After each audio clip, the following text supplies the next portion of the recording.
Good morning. We've got some feedback here. Timeout. There we go. What is up? It has been a minute. Let's see if I still remember how to do this. It's been a while. It's been a while. I am still half asleep. Woke up to an alarm this morning to be here on time for you. So I haven't done in a while. I immediately got reminded of waking up early for school. Oh, I fucking hate it. I hate it so much. I'm good now though. Nothing a little triple shot of espresso can't solve. Am I right? I got a triple shot espresso and a monster. So I feel like I'm going to be pretty jacked here in a minute. Let's go ahead and get this all shared on Instagram there, shall we?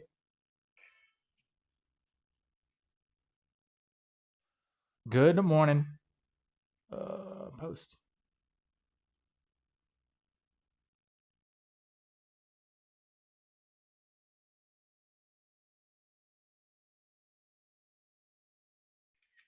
Got it. Rongo, what's up, dude? I'm paying attention. I'm just sharing on Instagram, okay? So just give me 1 second here. You go get the link, huh? Boom. Pow. Bing. Share. Copy. Instagram. Boom.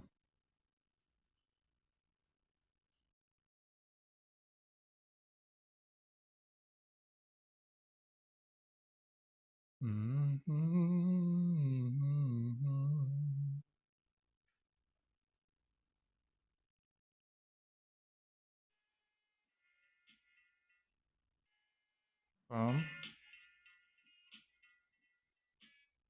Got it.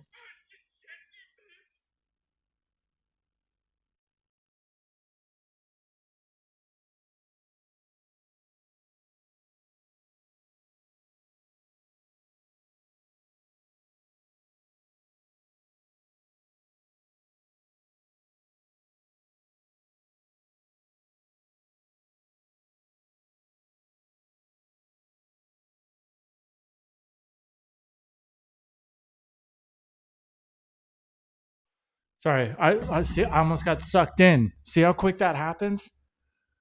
Ugh. It's anytime I open Instagram to do anything, or just even grab my phone to do anything, all of a sudden I know.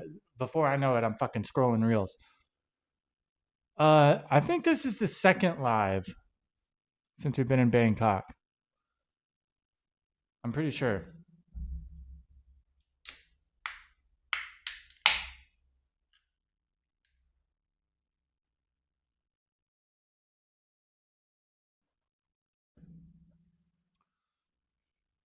Oh, monster for breakfast. Oh God. Little 9 a.m. monster. That's nostalgic. That definitely like reminds me of school. It's so bad. I used to drink one of those like every day. And in America, they're way bigger too. Here, they're not. I mean, they're still big, but I think the ones in America are like 20 ounces. I think it's like 85 grams of sugar for breakfast every single day. I don't know how I never got fucking kidney stones or something.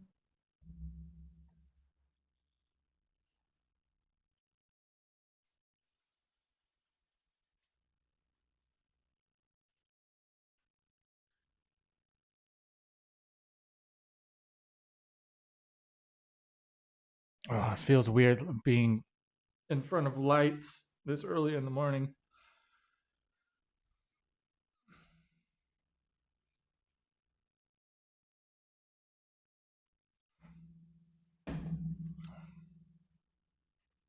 Hurts my gut just so. I'm pretty good. I don't drink them very often now. It's nice when you don't drink them all the time because then it's like a actually a functional tool.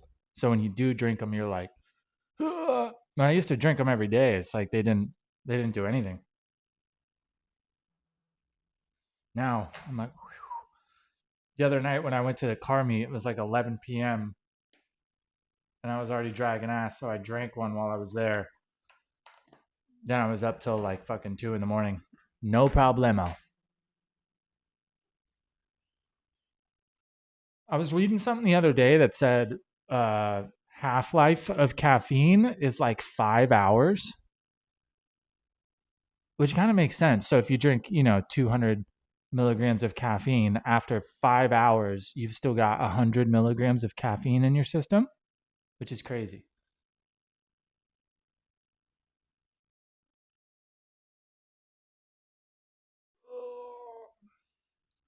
I feel like you're gonna do the morning announcements and the pledge. I feel it's like I want to start recording like the videos when we're covering articles in the morning, like this time, like 8 or 9 in the morning, because then it like actually feels like morning news. I've noticed when I do them in the morning, it's like easier for me to channel my like inter anchor, if you will, my inner anchor man.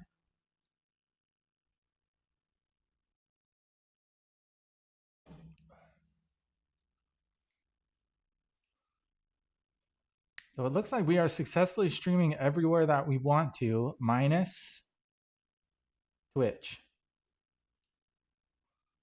which is all right. Also on Kick now, I think, too. YouTube, Facebook, Kick, and Rumble. So we are everywhere.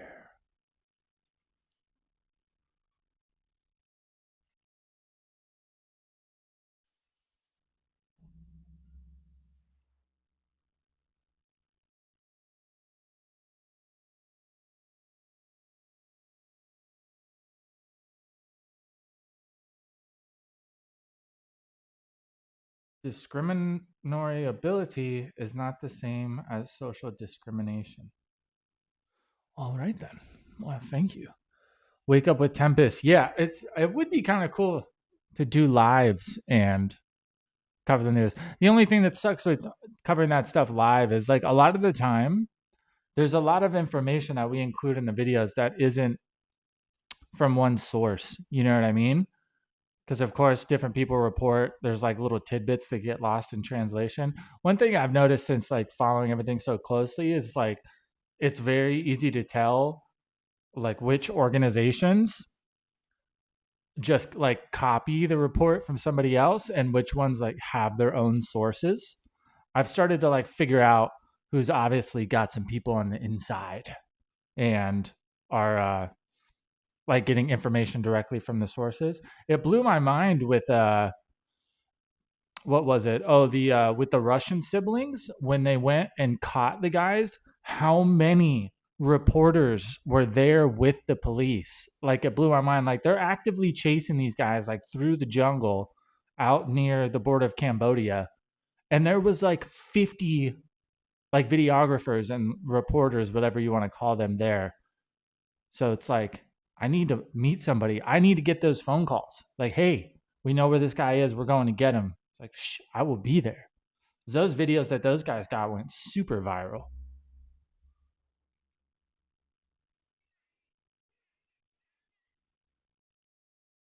It's like a fine line, though, right? When you're like tagging along for stuff like that, how long does it take before you're like a war correspondent? You know, does that feel like I kind of feel bad for those like conflict reporters and stuff because it's always, especially with like YouTube and modern social media, you kind of always have to like one up yourself. You have to keep like kicking it up a notch. So if you're like a conflict reporter and you're like going to war zones and shit, how do you keep doing that? You're like, all right, like I used to kind of just go and report from behind the lines, but this time we're riding along in a tank. That would be bad. I think it would be kind of cool though.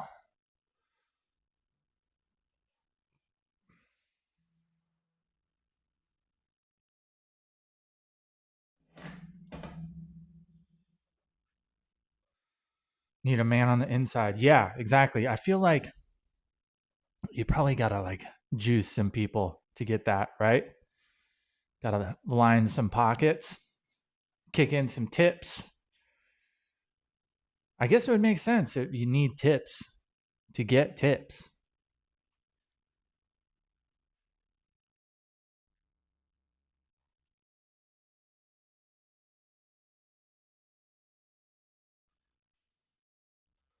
I'll volunteer for the tourist police and give you the inside line. Now we're talking. Yeah, see, I need an inside guy. Do all those people that do the tours, is that all volunteer based? Or do any of those people actually get paid? Most of the people I've heard mention it, they all like volunteering. I guess it can make sense if you're like retired, you know what I mean, and just looking for something to do. Some of them take it a little too serious, though, in my opinion. I met an Aussie dude that did it in Pattaya, and he was cool. I got pulled over, and I didn't have my motorbike license and stuff at the time, and he was cool, and he helped get me out of there for cheap. But the other night, I was with some friends. There's a police station right by my condo here, and they always set up a checkpoint over there. And we were walking back after having some drinks, and they had vapes. And I even asked a few minutes before, I was like, hey, you're not nervous about using those? Like, police are cracking down. Sure enough, we walk around the corner, and there's some like tourist police guy hidden there, like up the street from the checkpoint. He's like, hey, grabbed us, and he went like super RoboCop and was like real, kind of a real tool about it. It's like you can bust somebody and not be a complete ass. You know what I mean? And he was just not that in the slightest. I didn't have a vape, so I was good.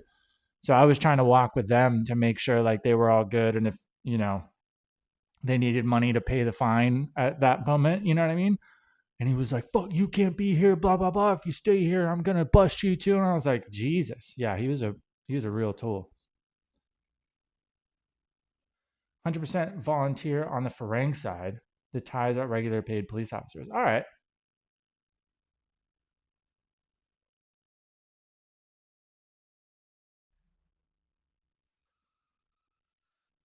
If you're looking for good, quiet, modern condo, long-term Wangamat, Jomtien, any suggestions? 15K max.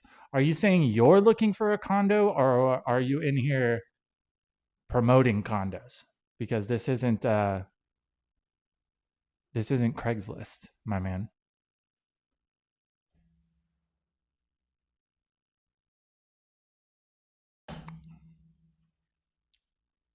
I actually had somebody reach out to me on Instagram not too long ago, essentially telling me that he wanted me to go find a condo for him,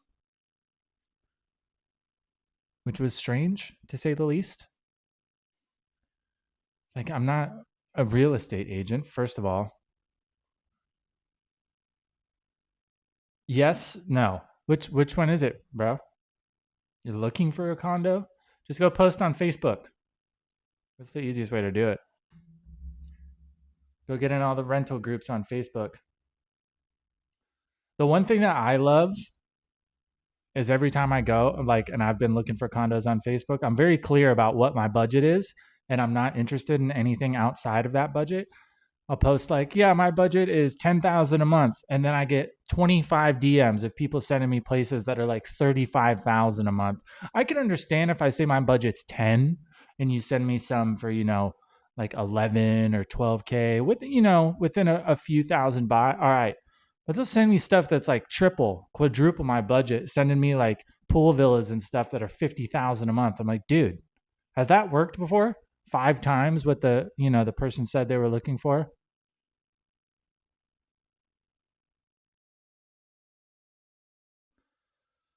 Looking for a condo, 15K max, won't go far in the Wongamat area. Wongamat is that's like up on the hill, right? Wongamat that's like Pratumnak, right? I feel like you could find something over there for 15K. Um, that's what I mean. What's the go? Yeah, man. I've so all the places, I think every place I found through Facebook. So if you go on a Facebook and just join all the like rental groups, There's like 50 of them.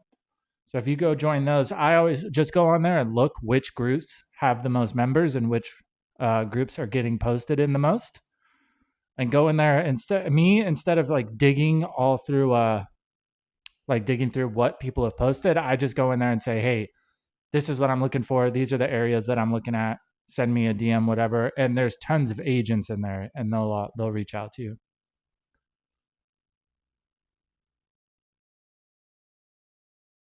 Wongamat is the North Beach area over by Sanctuary of Truth. Oh, so it's north of Pattaya Beach. I think I remember now. It's over like right past like Terminal 21 and everything. Yeah, yeah, yeah. Okay. I think, yeah, I remember now. Yeah, I do remember that being more expensive. I think for 15K in Pratumnak, you could find something. I feel like I saw some stuff over there that was more like closer to my budget, like 10 to 12K.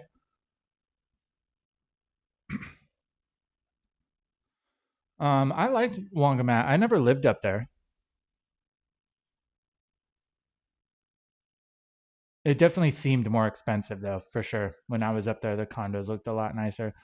Pratumnak 15, 18K can get you a decent one bedroom. Wongamat's more like 25K. Yeah, that sounds about right. Makes sense up by the mall and stuff.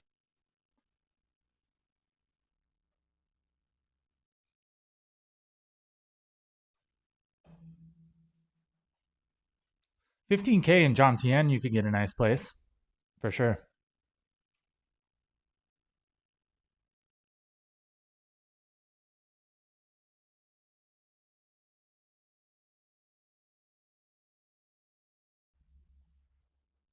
The monster has taken hold. I fucking jacked. I can smell colors right now.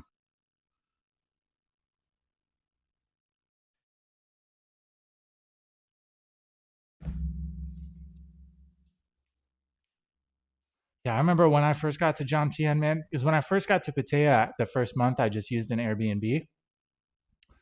I was finding rad places for like 10K a month. They were all over the place.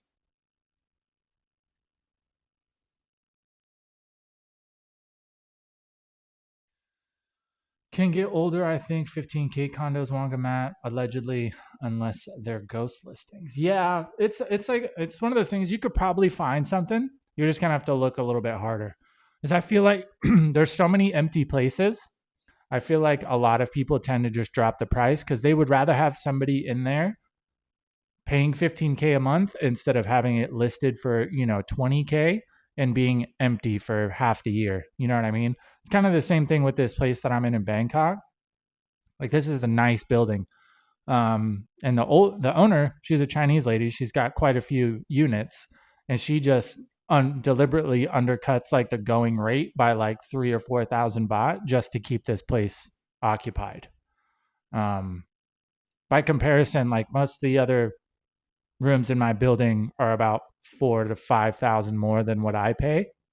Um, but she was just like, yeah, I'd rather just have somebody in there actually paying and keeping it occupied as opposed to it sitting for half the year and then I'm paying all the fees and everything for no reason.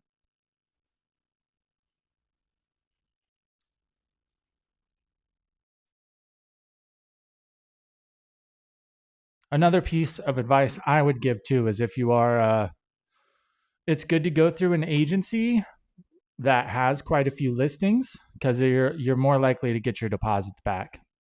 It's if you find like a personal owner, it can be great, but if something does go wrong, it's a lot harder to get that taken care of. If you go through like a big, well-known agency, they tend to be a lot more straightforward on deposits and everything like that.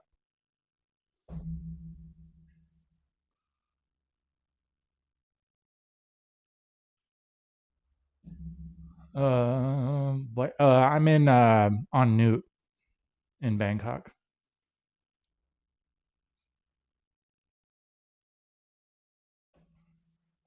It's a great neighborhood. My only legitimate complaint is just traffic, man. Having a car here is kind of a bummer because like any driving any time during the day is just a complete nightmare.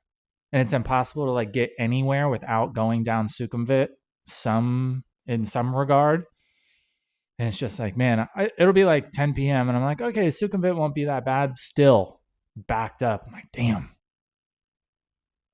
That is about the only thing that I actually miss from Pattaya is just being able to cruise around in traffic not being too bad. Here, if I'm riding my bike, no big deal, because you can just cut through traffic, not a huge deal. But driving the car is a bit of a bummer, especially a car with a clutch. Because after about half an hour, your knee just feels like fucking jello.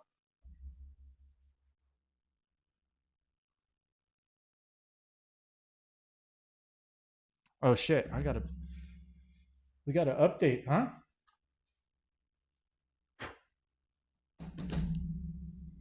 Where's my pen? How do we spell Jack's name? Jack Esquire the Third. I wonder if that's his real name. I think he said it was.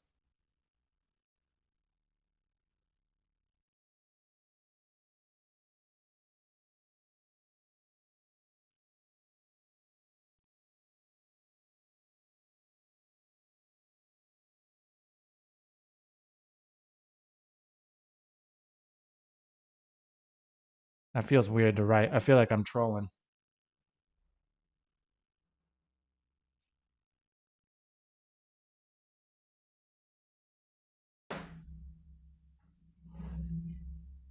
We get it straight on the first try. Nope. Got it. That does not look straight at all. What the fuck? How about now? Okay.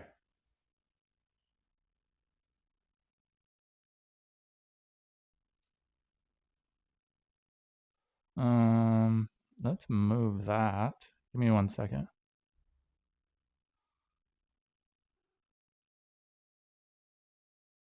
There we go.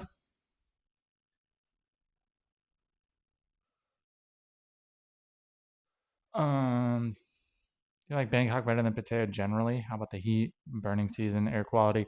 Burning season, I feel like here is about the same as Pattaya. I don't notice too big of a difference. Heat, at least this time of year, is about the same. I feel like most of the weather here is pretty much the same. Since I mean, I've been here for since January. There's only been, I think, like two advisories for the air quality, and that's usually like in the summer months when it's not raining.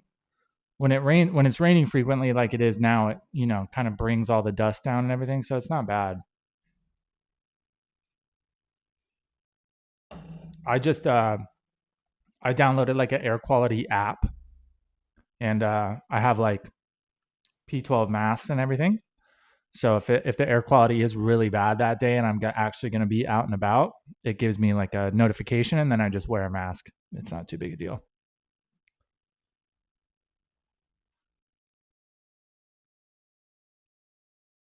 Fucking handwriting looks terrible. Can barely read it, but it's all right. It's all right.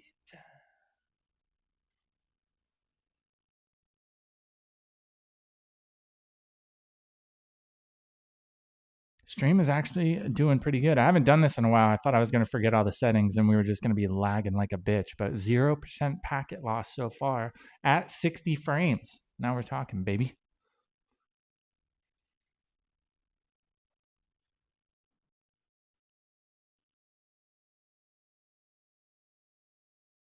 Mm-hmm. Have you seen how the USD to Thai baht is trending? Want to get back to Thailand soon, but for the next year, the exchange rate looks awful. Let's check it out.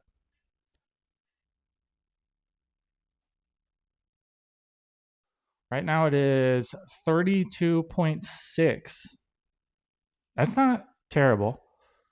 It's not great, but it's not terrible either. It seems like it's kind of flattened out at like 32 to 33. When I first got to Thailand, it was like 36, 37. If you're not exchanging a ton of money like me, I don't do it very often now, so it's not a huge deal. But yeah, if you're changing thousands of dollars, that 5 or 6 baht per dollar can make a solid difference.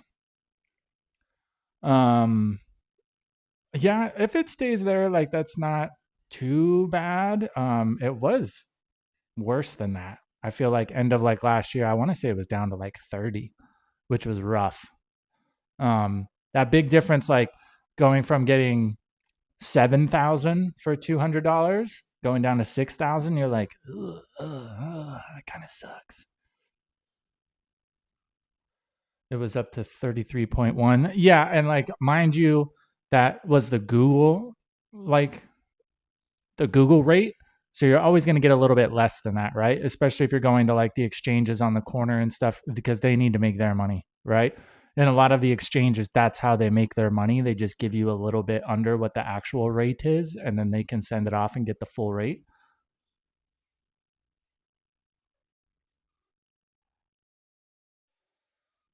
Past trips 23, 24, I could reliably get 34 and a half to 36 and a half. Yeah, it's like I feel like 2000, like 23, 24. Yeah, that sounds about right. It's like 2 summers ago when it was 37 to 38. Yeah. It's one of those things. It's like it's hard because if you harp on it too much, it's completely out of your control, right?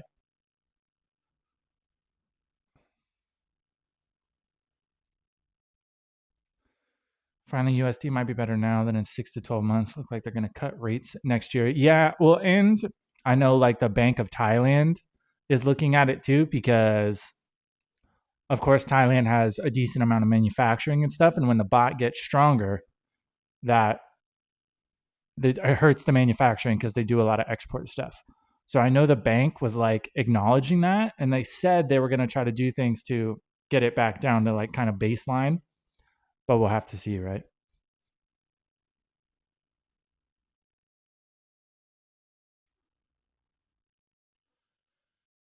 Pretty much dropped like 20% for the last year or two. Yeah, and it sucks too because it's not just a Thailand thing, right? It's like when other currencies are moving around, it affects bot as well. So it's really dependent on what's going on in the area. Doesn't make or break a 2 week trip, but I plan on spending 3 plus months again, so that will really add up. Yeah, it sucks. It gets to that point where like there's apps and stuff you can get where you can like set notifications if you are planning on exchanging certain like big amounts of money. You can have like a baseline, like hey, as soon as it hits 32.8 or whatever it is, notify me, and then you can go exchange at that time.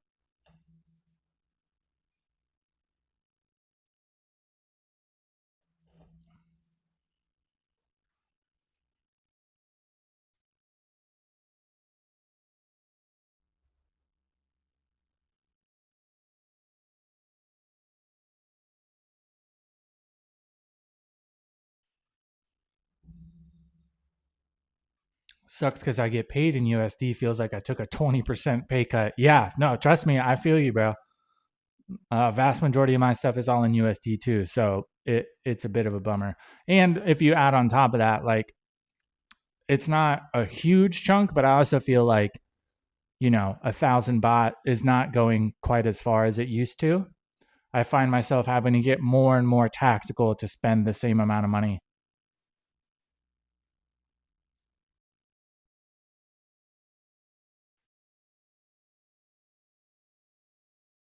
But what can you do? I feel like it's like Bitcoin, right?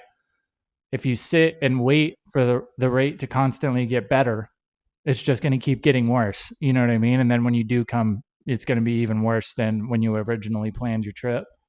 So it's like you might as well just go right now. I mean, what was it? 32? I feel like that's the best I've seen in a while. And it seems like it's kind of flattened out right there.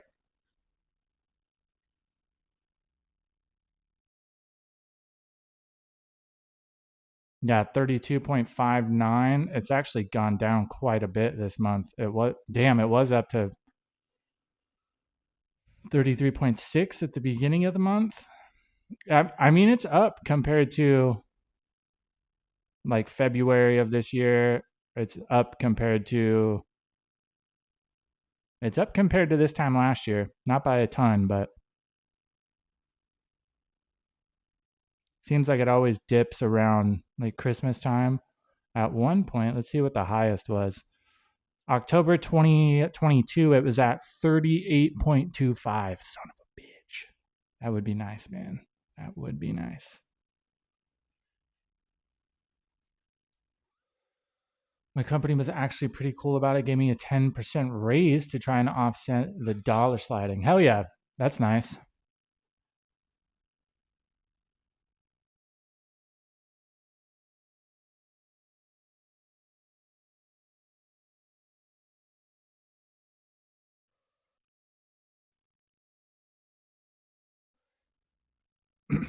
Tempest is a real one, my man. Thanks, bro. Conversion rate tip: always assume 30 baht to the dollar. You'll always be pleasantly surprised. Good to see you, bro. Says, hey, yo, Tempest time with the $10 super chat. It's good to see you too, bro. Thanks. I appreciate it. Yeah, pretty much that's what I do in my brain. I assume in my brain, I just say, hey, 6,000 baht, that's $200. So when you do go exchange that 200 and you actually get like 6,700 or whatever, you're like, all right, kind of play a trick on yourself. So yeah, that's a smart way to do it. Granted, I had to retrain myself because I used to be, $200, that's 7,000 baht. Not anymore. Or I would say, 300 is 10,000. And now I don't think that's the case. The one place it does suck is with your rent. You know what I mean? Because you're like, oh yeah, my rent was 10,000. That's $300. And then before you know it, you haven't moved or anything, but now your rent is $360. You're like, son of a bitch.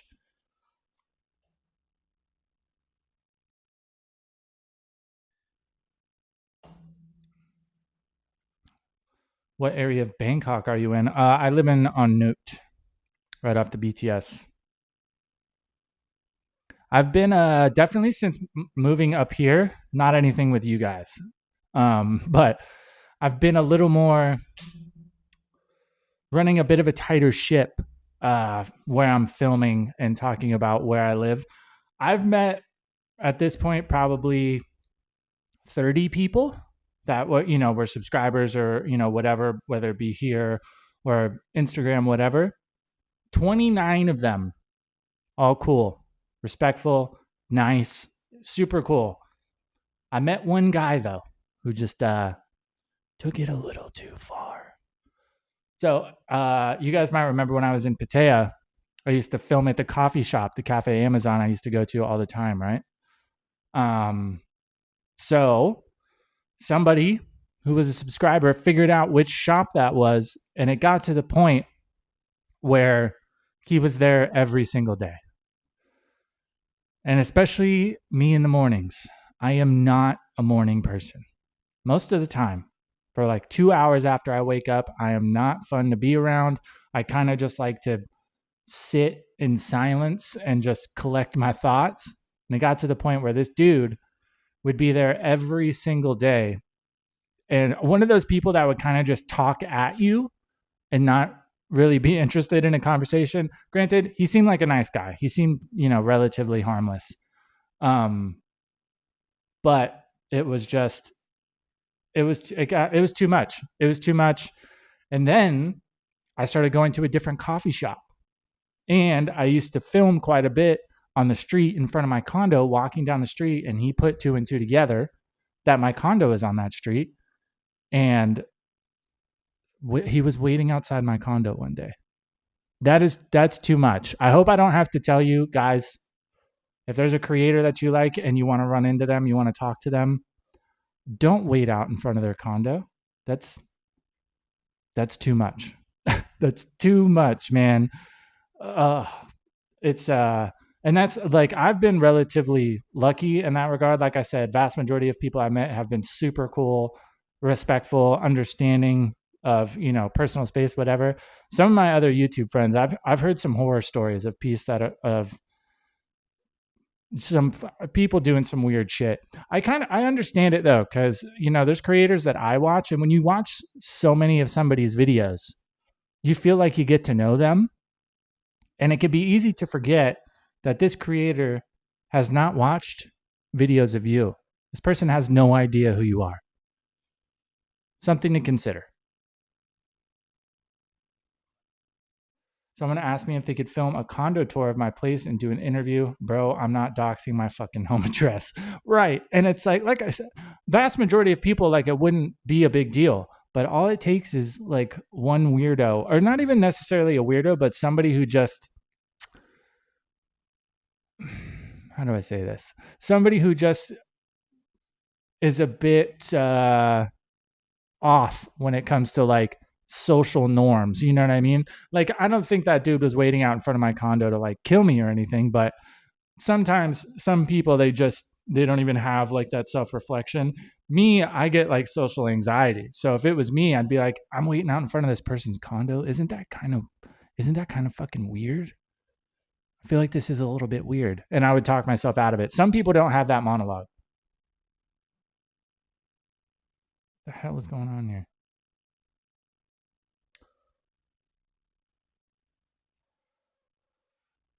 I can attest to that. You are a bear in the morning. It's not every day. Sometimes it's better than others. A big part of it is if I can wake up on my own terms.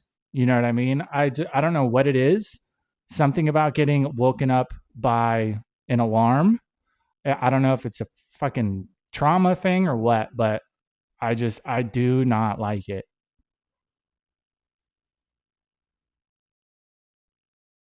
Bro had a whole stalker, right? It was, and it was one of those ones where like I kind of felt responsible because I didn't like nip it in the butt right away. Like I kind of let it keep happening to the point where I think dude was just, comfortable with it. Like I said, I don't think he was a bad guy, but yeah, just a little strange.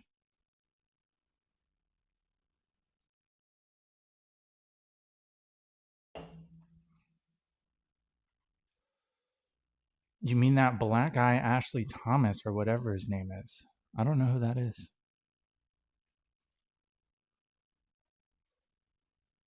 I get asked about other creators in Thailand quite a bit, and especially now, it's like I spend so much of my brain power and time thinking, content and Thailand content when I'm like chilling and not in that realm. Honestly, the last thing I want to watch is more Thailand content. Like I have some other friends who are creators, and I mean, I don't even watch all their videos. If they say they've got like a cool video, I'll go watch it. But for the most part, there's a few people on Instagram that I follow that I don't know personally, but Instagram is a different one. It's like my attention span's about this long at this point. I'm gonna click off if I come across a Thailand video on YouTube for the most part. There's a few people I still watch pretty consistently. Patty, Patty Doyle, I still watch not every one of his videos, but I watch quite a few of them. I love it too because his videos are always so good and they just make me feel like I'm the absolute worst YouTuber on the planet because I can just see how much time he puts into his videos. Even stuff like concepts that are relatively simple, like dude just films and films and it's like running like 6 different cameras. And I don't know if he has an editor, if he edits himself, but if he edits himself, that's impressive because just the more cameras you have and like getting continuity and things to, play through right is it's a lot of work.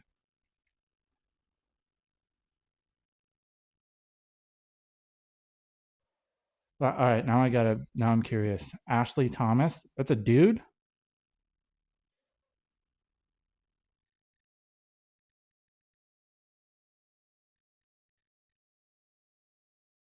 British actor and rapper? Is that who you're talking about?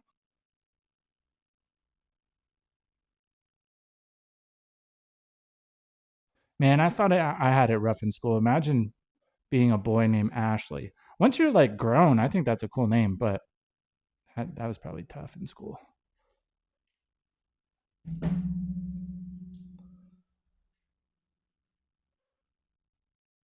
I think this is so my condo, I have a aircon in the living room and in my bedroom. I'm usually like watching TV in the bedroom. I think this might be the first time I've had it on in the living room.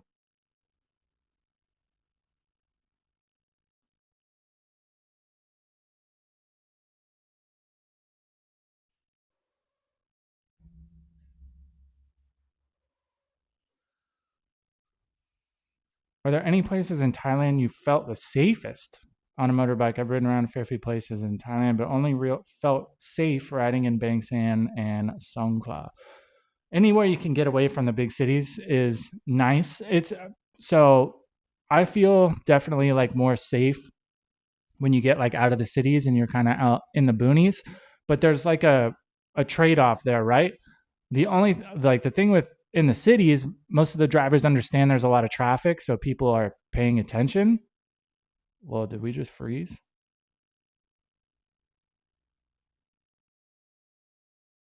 My bad. It looked like we froze for a second.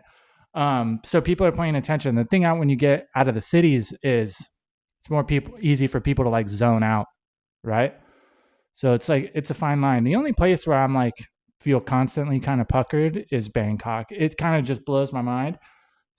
It's two polar extremes. People are even either driving like absolute maniacs and are like willing to seriously injure themselves or somebody else to like save 2 minutes, or they're in the middle of the road going 10 miles an hour.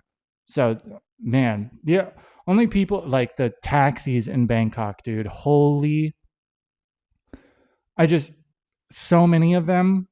I don't understand how you could drive every day for your living and just be such a terrible driver. Like, I could see like getting more aggressive, especially in Bangkok, because it's like you got to kind of stick your nose out into traffic and go, or else you're just going to sit there all day. But so many of them, man, just like driving down the middle of the lane, no signals will just merge into you. Like it's kind of sketchy. That and the buses. Some of the bus drivers are terrifying to be close to.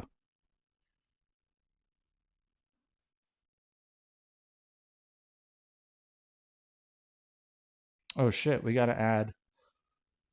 Oh my God.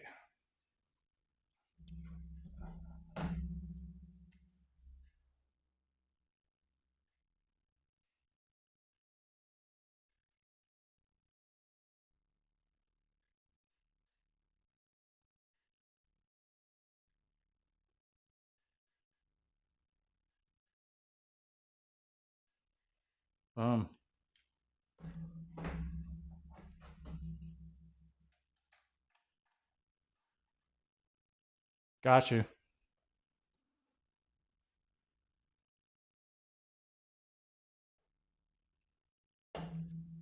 Fucking crooked.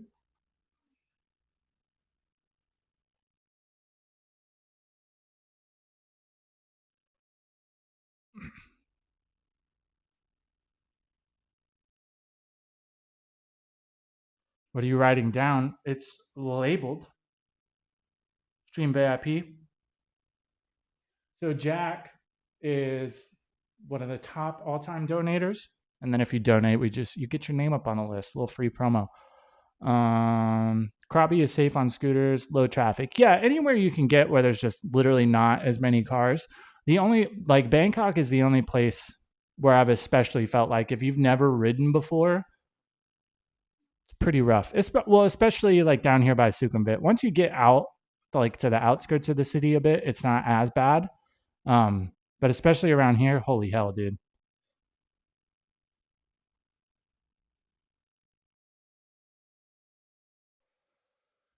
Really like taking grab cars because the drivers are almost always responsible. Don't want to wreck their own car. Yeah. The only like I love to take I would rather take cars everywhere too. I just fucking hate sitting in traffic. I hate sitting in traffic. It's the only thing I don't like.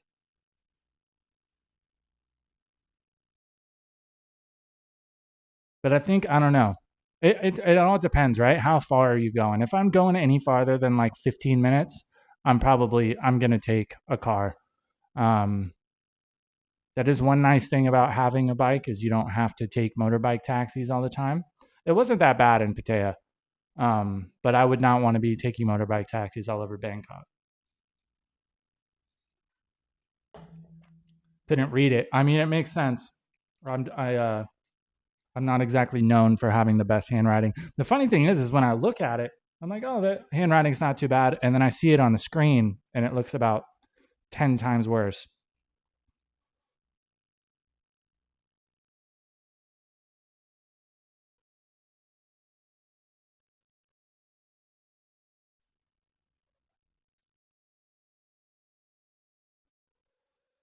Rented a car from Suvarnabhumi to Pattaya because I didn't want to drive through Bangkok. Yeah, that's the way to do it. Yeah, and it depends too. Like, not all of Bangkok is god awful. It's like it's really bad if you're down here on Sukhumvit, or if you're like Rama 4, any of those big main thoroughfares. It's kind of rough. Even here, like on Newt Road, is just not. It sucks. And there's so many like taxis and the song towels and everything, and they're just, the song towels are stopping every 20 feet, so they're just blocking an entire lane. So this whole road essentially becomes one lane, and then everybody's trying to get over to get around them. It becomes a nightmare. No, it's just small. Story of my life. Story of my life. Ow.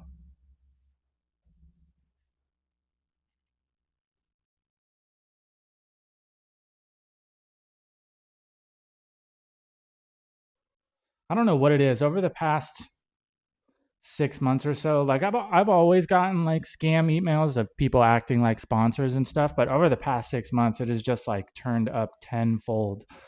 I think it's because I have my email in my bio on Instagram. I feel like before that was in there, I didn't get nearly as many. Maybe I should put it behind a link instead of just having it in there. That's probably a good idea.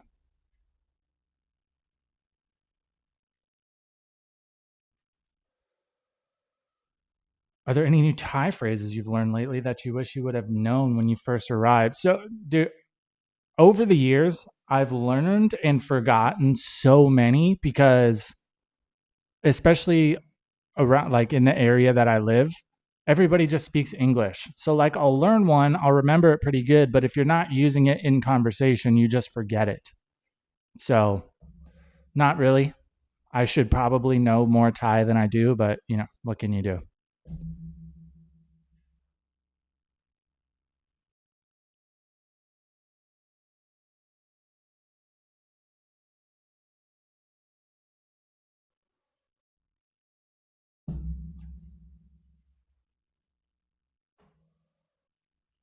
Mm, Mr. Sam, what's up, dog?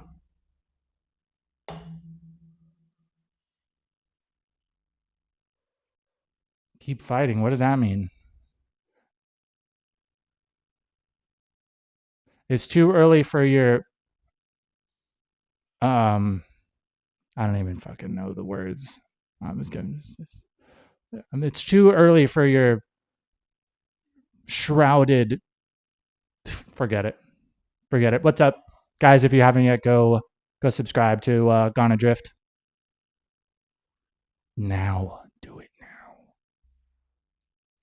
Following you since the early days, heard Thailand changed a lot. Do the pros still outweigh the cons for moving over there? Depends on who you are, right? So my biggest thing is I always try to keep myself honest. If you spend enough time anywhere, you're going to start to see things you're not crazy about. For me, in a nutshell, yes. I still think, as of right now, yes. I still think pros outweigh the cons. The thing that I find myself getting hung up on a lot of the time is the uncertainty.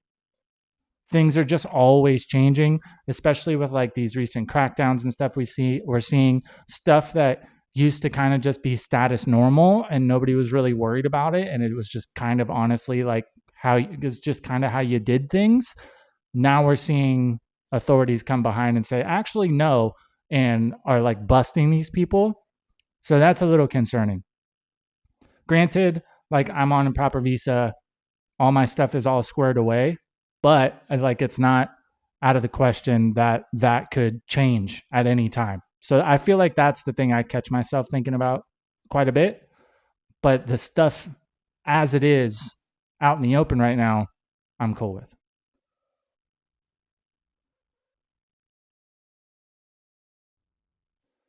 Some namnas, if I'm going to use, when you see someone do something stupid or hurt themselves, it's like saying you did that to yourself in a funny, playful way. So it's like fuck around, find out, kind of. Kang Mak, very good. Yeah, I feel like it's one of those things if I just like actually sat down and applied myself, I could probably pick it up a lot quicker. The only thing that I've noticed too is like if you a lot of the time if you like go up to a local and you like try to stumble through some very mediocre Thai, they just start responding in English. So it's like, all right, fuck it.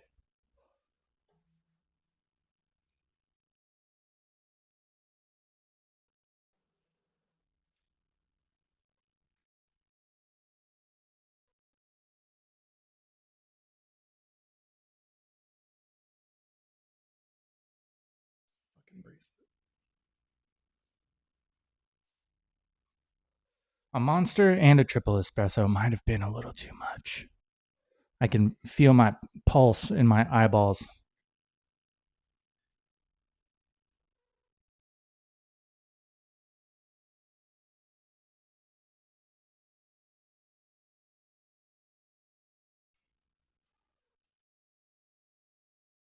I definitely, oh God, I've got the caffeine sweats. It's when you know you've taken it too far. The caffeine cold sweats are never fun. What does that even mean?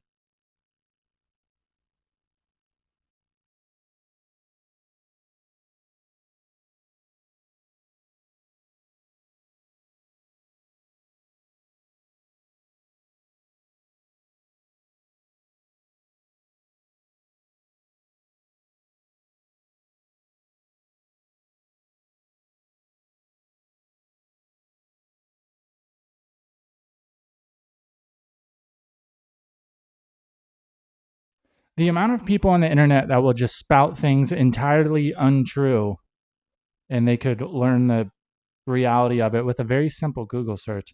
You guys want to go down a dark rabbit hole. If you use Facebook, go hop on some like controversial posts or opinions that people have, especially if it comes to like political stuff, and go read the comments and then go and check out profiles. And you will see how many profiles, especially on Instagram too, but especially Facebook, how many profiles are just blatantly bots, like trying to stir the pot. And they'll be like bots replying to each other in the comments, like agreeing with each other. It's fucking crazy. Dead internet theory. If you haven't checked it out, go look it up. It's terrifying, albeit very interesting.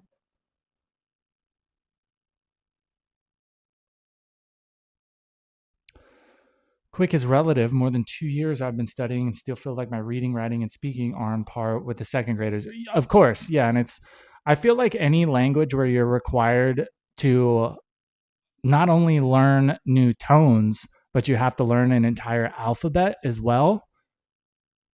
Dude, it's like me when like picking up Spanish was relatively easy because it's the same alphabet for the most part. All the letters and everything make the same sounds. The only hard thing with Spanish is like if you are like reading or writing is starting to like understand verbiage and stuff like that because the sentences are built differently. That's the only thing that's like vastly different from English. So it's like if you're learning a Spanish word, you hear somebody say it. And then for me, it's really good to be able to look down and read the word. And that kind of like helps me understand the pronunciation. Can't do that with Thai. It's like everybody says you should learn the alphabet first, which makes a lot of sense. But then just the tones, dude. Isn't it like cow is one, right? Doesn't cow mean like it's something crazy? It's like 15 different things.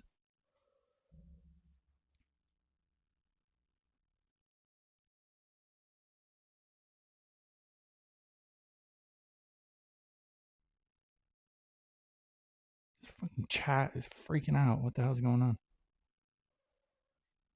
We're having some technical difficulties.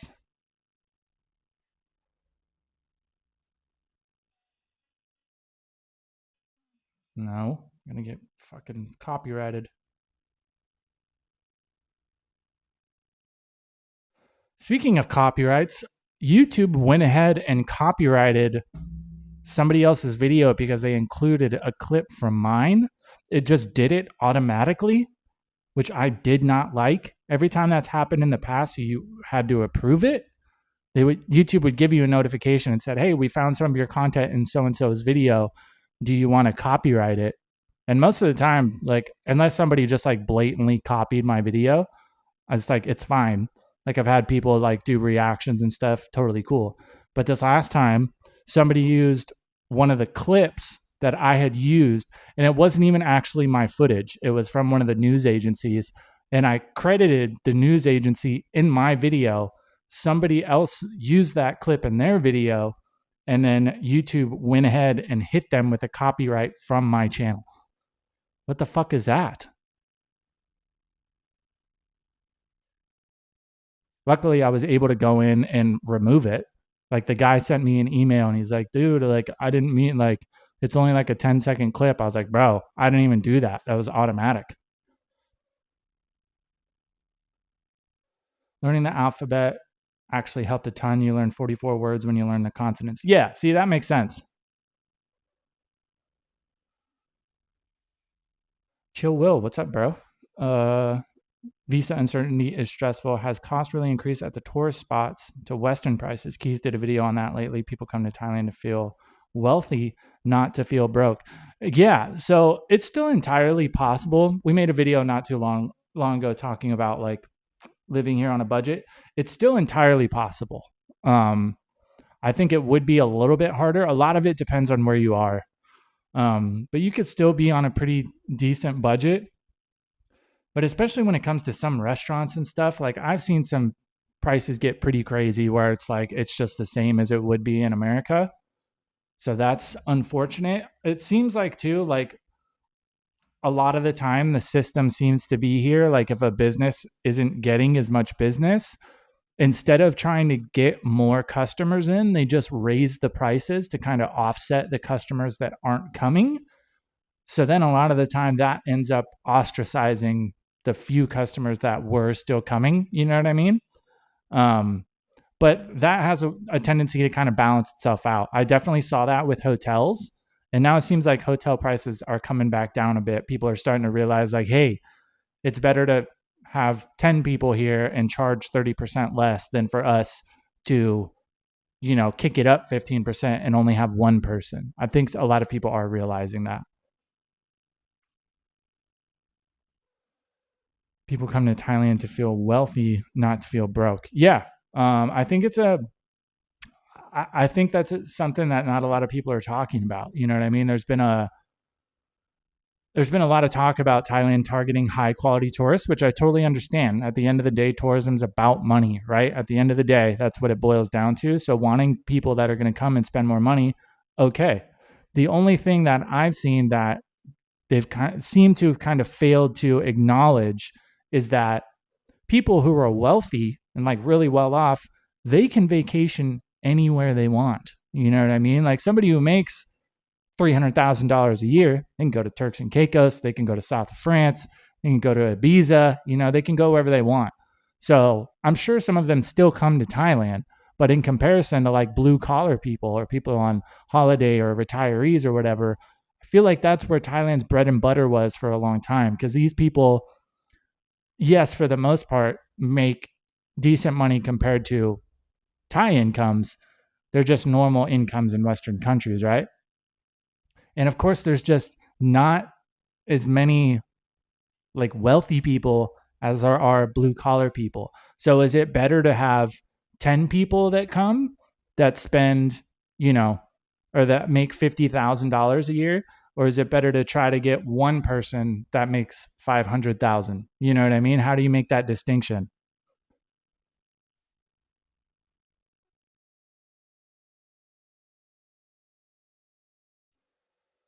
When I got my LTR stamp at the BOI, literally broke down for like 20 minutes in the parking garage after, just huge stress release of not having to deal with the visa stuff anymore. Yeah, exactly. I mean, I felt the same way when I first got my DTV. It was like, thank God, like things just, I'm good now. You know what I mean? It's just, the only thing that sucks with that is when you see stuff continue to change, it's hard not to be like, well, I'm good now, but is that going to change? It's just one of those things where it's like, worry about it if you have to. You know what I mean? If it doesn't change, cool. You don't have to worry about it. But if it does change, then of course you have to deal with it.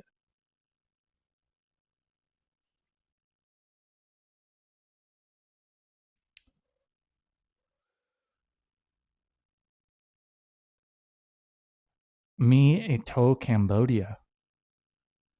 What the fuck does that mean? Man, on TikTok, I post a lot of Thailand stuff on TikTok. I don't know what it is, but it seems like the Cambodian audience does not like my videos. They just continue to light me up in the comments, but that's okay because interaction is interaction.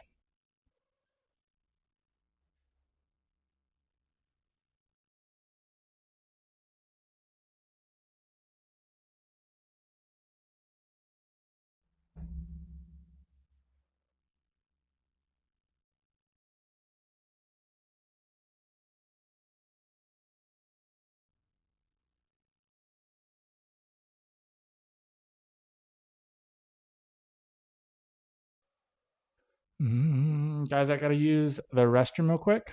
I will be right back.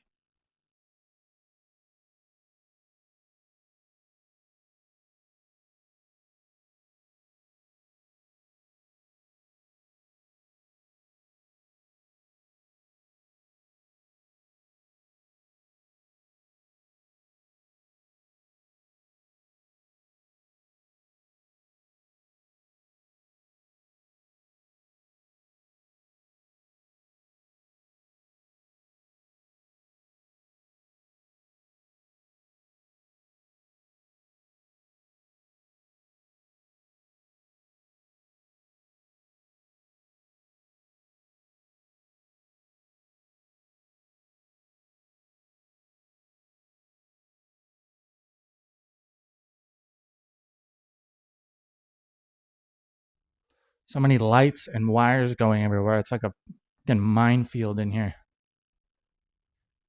I think it's rather terrifying that you can drink a whole monster. It can be processed through your entire body, and then even when you pee it out, it still smells exactly the same. That can't be good for you, right?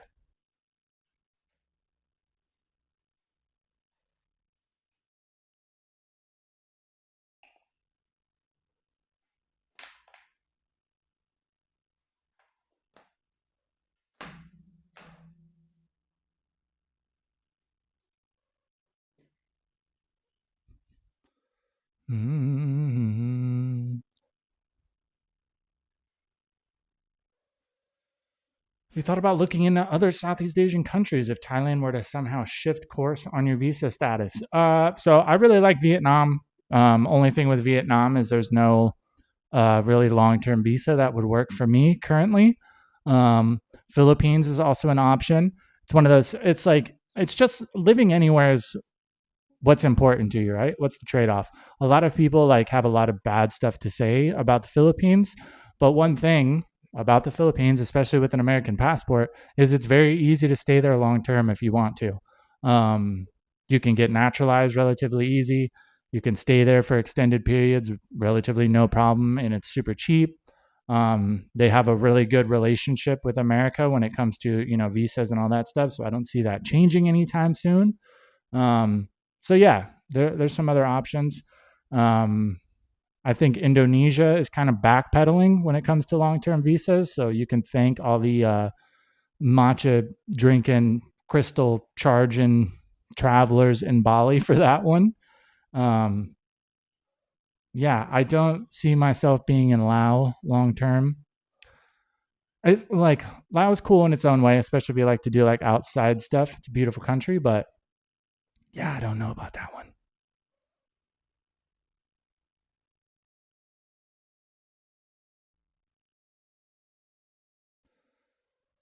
I've lived and worked in Thailand since the late 80s. Enforcing laws and harsh consequences to those who break them will weed out most of the undesirables. It's not all about catering to wealthy travelers. No, I agree entirely. I think the people that come here and put tourists in a bad light or foreigners in a bad light, period, should be held to the complete extent of the law. That's for sure. Um, I think the only thing that like intimidates people about it is we were saying earlier. It's like things that used to be just the standard reality and were just kind of how you did things and were never a problem before. Thailand has shown that they can and will change their stance on those things sometimes. So especially if it came to like if I was looking to buy a house here or wanted to, really settle down here or start a family here, those are things I would be considering. Um, that's not to say that Thailand shouldn't be enforcing their laws. And I do back the idea of protecting land ownership and business investment and stuff for Thai people.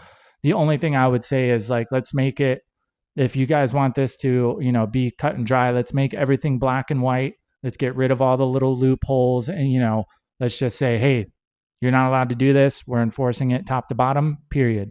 That would be my only critique.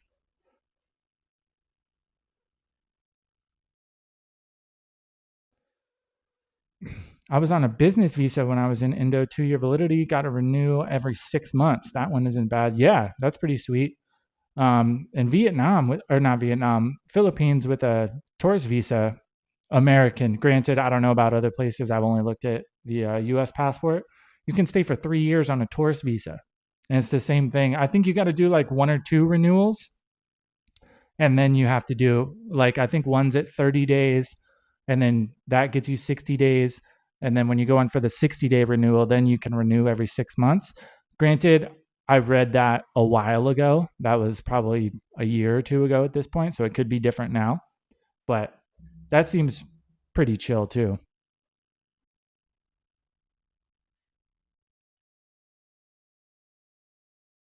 From what I remember, I think like buying houses and stuff is easier in the Philippines as well.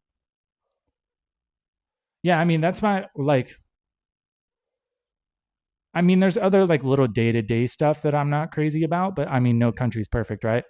Um, Peace of mind with visa stuff is, of course, a huge part of it, right? You don't want to have to worry about, you know, having to uproot and sell all your shit and go to a different country, which is pretty crazy if you think about it. Um, it's nice just to know, like Rongo mentioned earlier, it's nice that you get your visa and you're like, cool, I'm good. I know I'm going to be good. Um, So yeah, it's like people are asking me like, "Oh yeah, like come to Vietnam, like you can just do visa runs. They don't care about." I'm like, "Okay, that might work for you, but I just know if I tried to do that, I would go there and they would do it just like Thailand did. When I was getting ready to come here, that was still the case. Like everybody was doing visa runs. I talked to people that had been here for like 5 years doing visa runs with never any problems. I got here, I was here for like 6 months. I think I did two. Yeah, two visa runs. And then boom, people started getting turned away and they're like, "Yeah, we're shutting this down."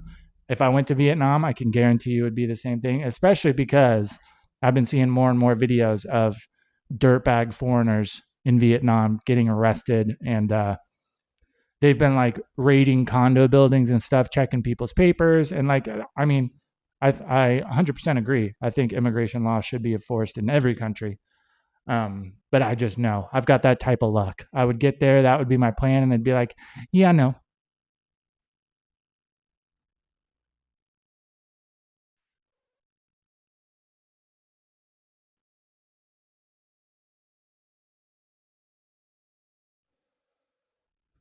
Care can change into now they care real quick. Yeah, exactly. So that's just something to understand, is like we've said it in videos before, just because like your visa is good right now, that doesn't mean just ignore what's going on, because that can change, whether it be requirements or enforcement or renewals, whatever it may be.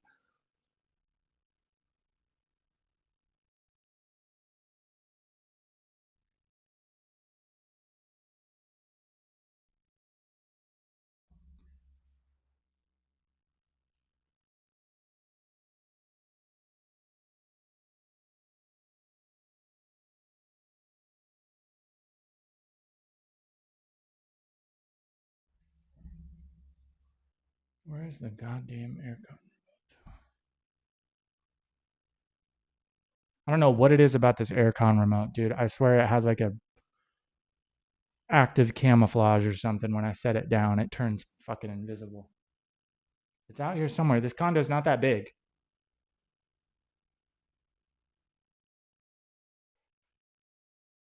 Fuck it. We're just gonna sweat.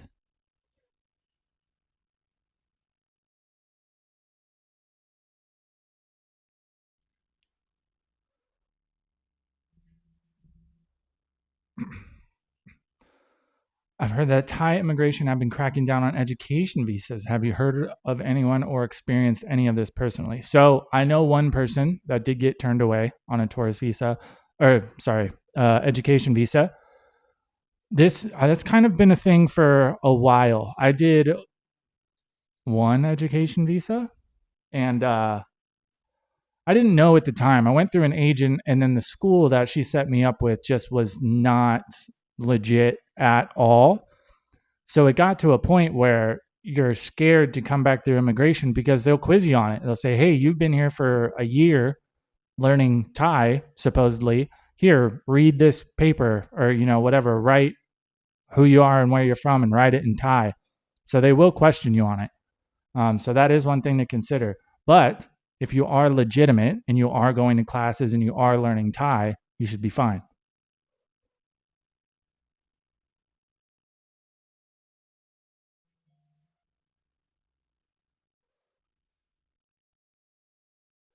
One thing I'll say about Thailand, they are really good at grandfathering in the rules that you were approved under. So even if things change on the exact visa on, you're still held to what the rules were when you got approved. Yeah, I've seen that quite a bit.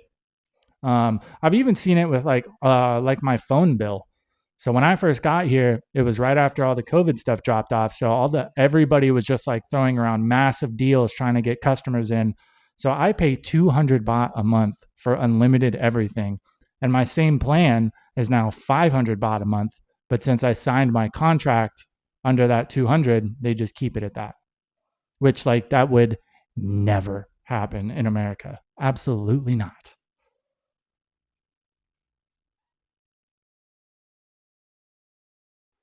I'm applying the harsh consequences mainly to the outright disrespectful, entitled, poorly behaved travelers. They should be dealt with a heavy. Yeah, absolutely. I agree. Because, I mean, it's a fine line because I do love the aspect about Thailand when it comes to like small, insignificant stuff. Like if you get stopped without a helmet, you know what I mean? You pay your fine, you're on your way. You know what I mean? They don't give you a court date. They don't give you some huge outrageous $1,000 fine that can really fuck you up if you're on a tight budget. So the stuff that's not a huge deal, it's nice that it's exactly that. It's not a huge deal, right? But if something is ridiculous, like if somebody is out picking fights or, stealing stuff, and then they go into the police station, they pay a, $200 fine, boom, they're on their way. Have they really learned a lesson? You know what I mean? So that's the fine line. Um, and I can understand it's hard because, tourism is a huge part of Thailand's industry. So I'm sure they don't want to get the reputation of, oh, like if anything happens in Thailand, they'll throw you in jail and you'll be gone, for relatively small stuff. So it's like a fine line. But yeah, especially when it comes to like getting high and like being out in the streets, picking fights, stealing stuff. That's the one that really gets to me because when I first got to Thailand, I was so excited to see just like the trust in everyone. Like you can leave your keys in your bike, you can leave your laptop sitting in the coffee shop and go to the bathroom and not worry about it. And now you've got, dirt bags from other countries that are coming in and taking advantage of that and stealing shit. It sucks because then it just ruins it for everybody.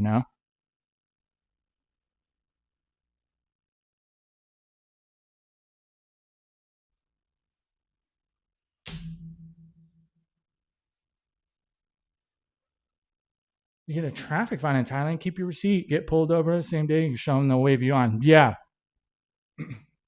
I got one for no license. I'm pretty sure I kept that thing for like 2 weeks. Because I noticed, I think I got stopped the next day. And when I just like pulled it out and began to unfold it, he didn't even look at it. He just waved me on. So I just like kept it in my wallet for like a week.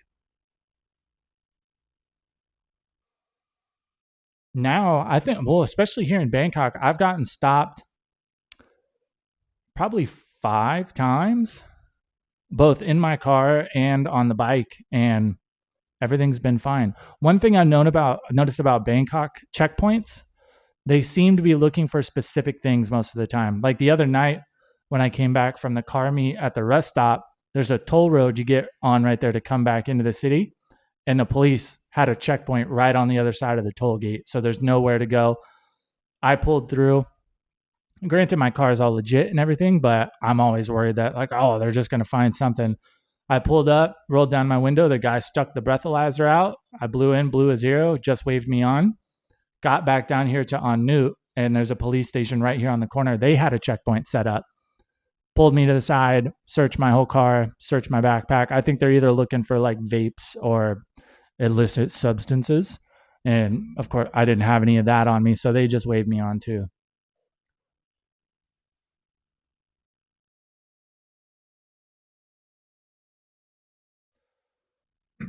In the US, we're lucky if our phone bill is around $100, or if you have all the bells and whistles, 200 baht for a monthly phone bill is cheaper than the water bill in Thailand, right? It's insane. Yeah, I think, dude, when I got here, I think my last Verizon bill in America, granted, it was different for me because I drove trucks for a while. So I needed like really good unlimited data everywhere. I think my Verizon bill was like $200 a month, which is insane to think about. That's like two-thirds of my rent here.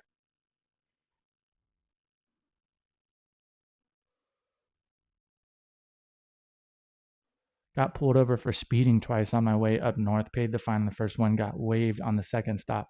That is one nice thing about both of my vehicles being pretty old, relatively shit boxes, is I don't really have to worry about speeding, especially on my bike.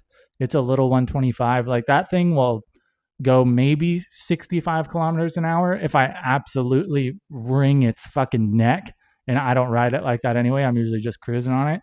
And then my car would speed if I like really got into it. But I mean, it's a little single cylinder 4-door Civic. I'm usually cruising at like 75 kilometers an hour in the far left lane and everybody's just blowing by me. Sometimes on the toll roads, like coming back at like midnight, it blows my mind how fast people are going. And there's cameras here too. A lot of people don't know that, I think, but there's definitely like speed cameras, especially on the toll roads, and they will get you because they know they can just set up on the gate. You know what I mean? And they'll just like follow and see where you're going, and they'll just send guys to go sit at the gate and catch you.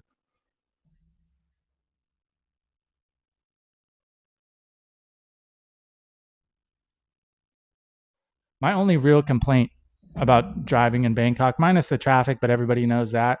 I haven't heard a lot of people mention how Google Maps is essentially fucking useless. It is so like if you are spending time in Bangkok and you're planning on driving around, you're just gonna have to suck it up and know that you're gonna get turned around and go the wrong way constantly, and you're just going to kind of have to learn how to get where you're going on your own, because like especially with all the elevated roads and stuff, there'll be an elevated road and then there's a road right underneath it, and the elevated road has different exits, or you'll be on the elevated and you need to turn left on the bottom one but there's no exit. But as far as Google Maps sees it, you're on the same fucking road.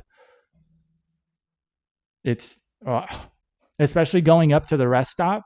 Like I've gone up there enough times, I know now it should be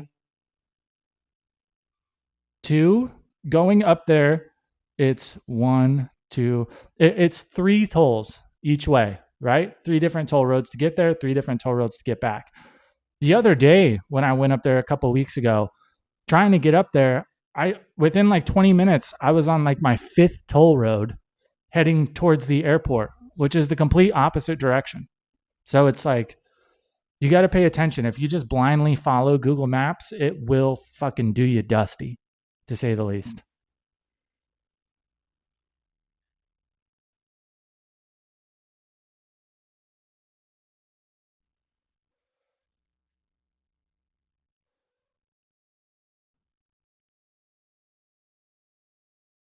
I've only got pulled over for speeding once. It was the same thing. I was on the way to Isan, but I was with a Thai girl.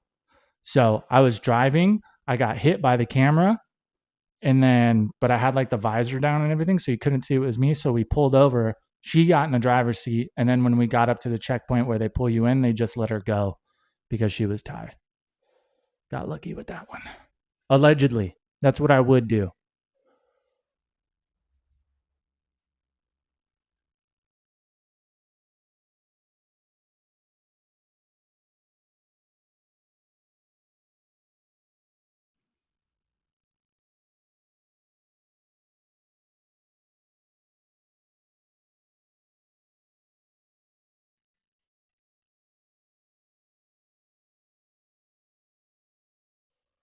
Keep getting like waves of cold sweats. I think I overdid it on the caffeine. So I think a Monster is 250 milligrams, right?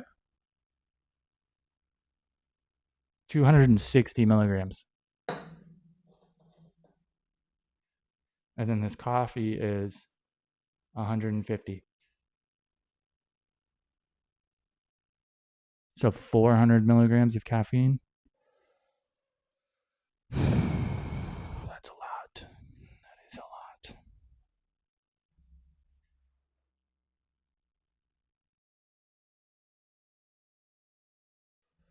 So let's see what's going on in the world of headlines.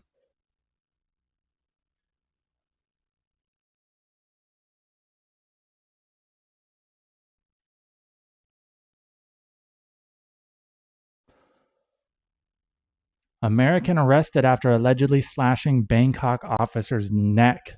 Jesus Christ. Slashed an officer in the neck with a utility knife. That's terrifying.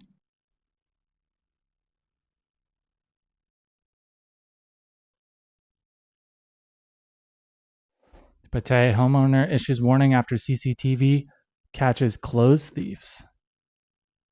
Stole their clothes from the drying rack outside. Jesus Christ, dude. Come on now. What are we doing?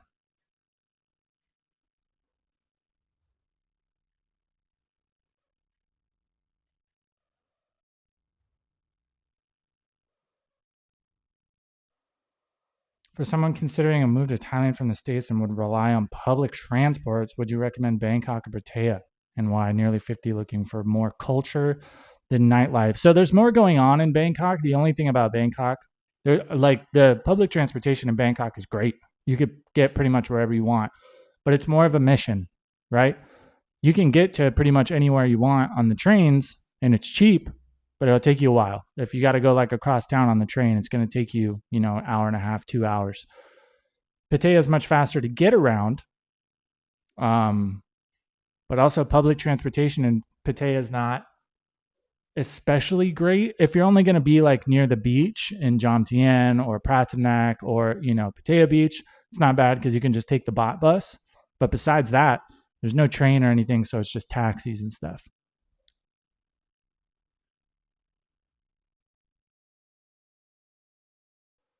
YouTube trained dentist among 5 arrested in medical crackdown near Bangkok. That is terrifying. That's not the first one we've heard of like a fake dentist. I hate the dentist. I could not imagine if I was going in there and learned the guy taught himself how to be a dentist on YouTube. Jesus Christ.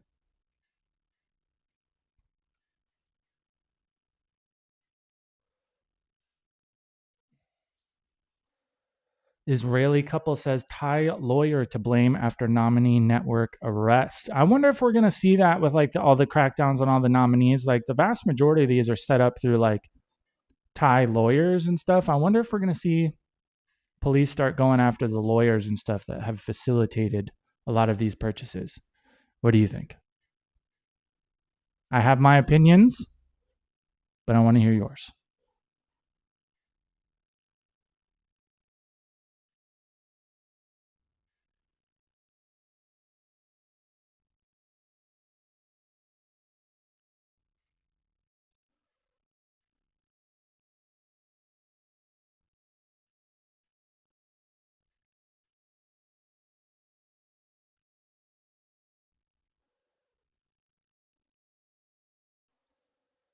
Stories are what I expect to hear about in the States, not Thailand. Yeah, it's like, it's one of those things. Are these stories getting reported on more because they're happening more? Or are people like learning that that's what gets clicks? You know what I mean? It's the same thing as in America. Like when you walk around day to day, like you don't see shit like this. But then you read stories about it and it could be easy to think like, oh, this is happening everywhere. Um, but I mean, no country is immune to crime and sketchy dirtbags stealing stuff, which sucks.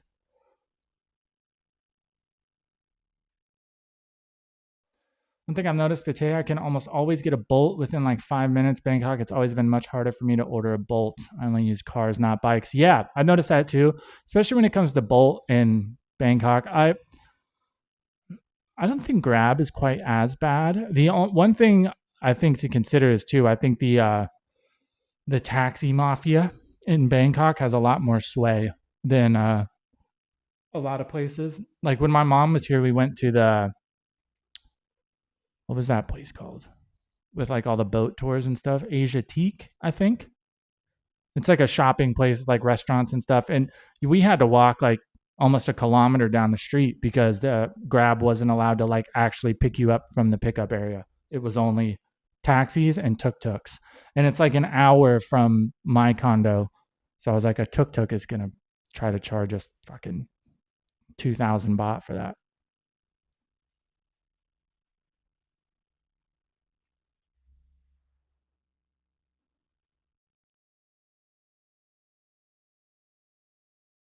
It feels very strange being awake for this long already and it's only 10:15. This is usually when I wake up.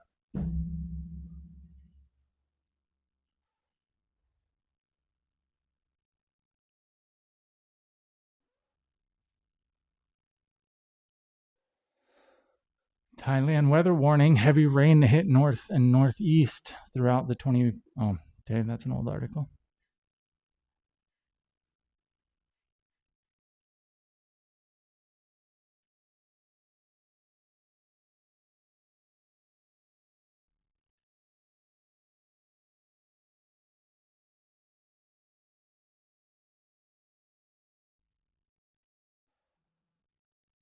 French Thai couple who own Samui Exotic Park in Suratani claim their family home in France was set on fire after they banned Israeli nationals from entering their business. The couple, a Thai woman named Jindarat and her French husband Kevin, been at the center of a dispute involving Israeli tourists who allege that they were unfairly refused from the couple's business. Yeah, that seems oddly coincidental, does it not?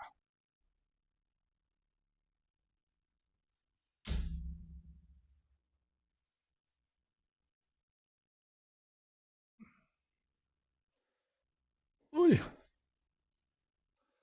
Looking at both Bangkok and Jomtien, agree that size and ease of traveling around Pattaya is much easier. Bangkok is so much more socially diverse with crazy traffic. That's the trade off, right?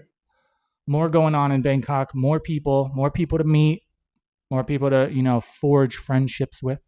Um, but there's a trade off to having that, right?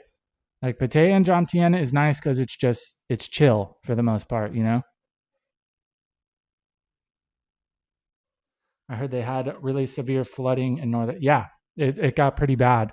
And it looks like there's a lot more rain coming this week too. So hopefully it has a chance to dry out a bit before that shows up. That isn't one nice thing about Bangkok is it rains super hard here, but it doesn't seem to flood like it does in Pattaya. Man, there's nothing worse than being in Pattaya and being across town on your bike, and then it's fucking pouring rain and all the roads are flooded driving back. Ugh. I've had to drive my bike through like 2 feet of standing water, and it's terrifying because my air intake is only like this high off the ground. It's just terrible for your bike too, like all your wheel bearings and everything, getting a bunch of water in there. It's just not good for your bike.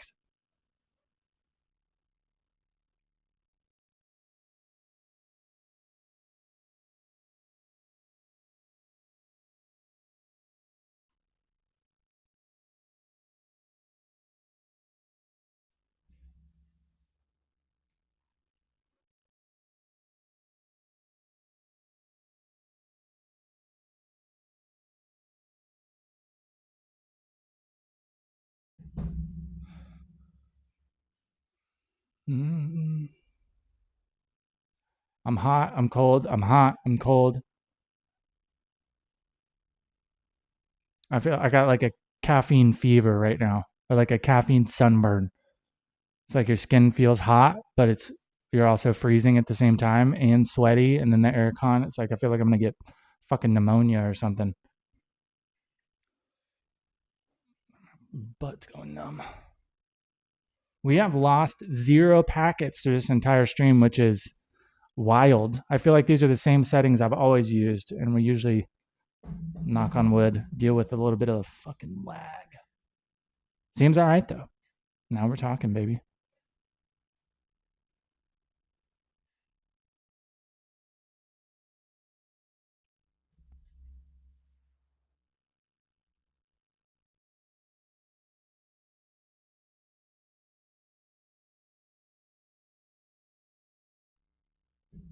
I still haven't played with this mic at all. It's got like a bunch of different settings. It's got like a it's got an echo setting. Welcome to the live. The other day I was recording a video and that was turned up, and it took me like 2 hours to figure out why my audio sounded like that. And of course I had already recorded a whole video. I was like, I swear if I got to record this whole fucking thing again.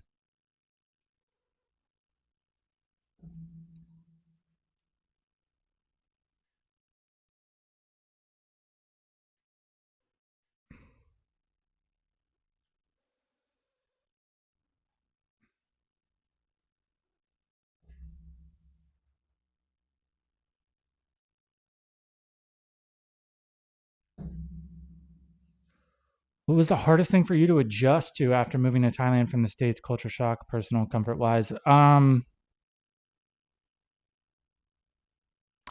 guess the only thing that I've like struggled with is just like the logistical stuff, like figuring out like if you buy a bike, like how do you transfer the registration and how do you get all that stuff in your name, like any of the judicial stuff, figuring out how to go get a Thai license, like all that stuff. That's why I've said it so many times in my videos. Make Thai friends. If you have a Thai friend that is willing to like go to those places with you and just help you out with that shit, it is a fucking game changer. It makes things so much easier. It'll save you money. Like with a lot of that stuff, there's like agents and stuff you can reach out to, and if you pay them, they'll go do it for you. But if you have a Thai friend that's just willing to go with you, you know, buy them lunch or whatever, it will make your life so much easier. And like if you're out shopping or if you're like signing leases, any, you know, the reality is like there are some people who will try to take advantage of the fact that you don't know what's going on. Not everybody, but it does happen. Um, but if you have a Thai person with you, that tends to happen a lot less.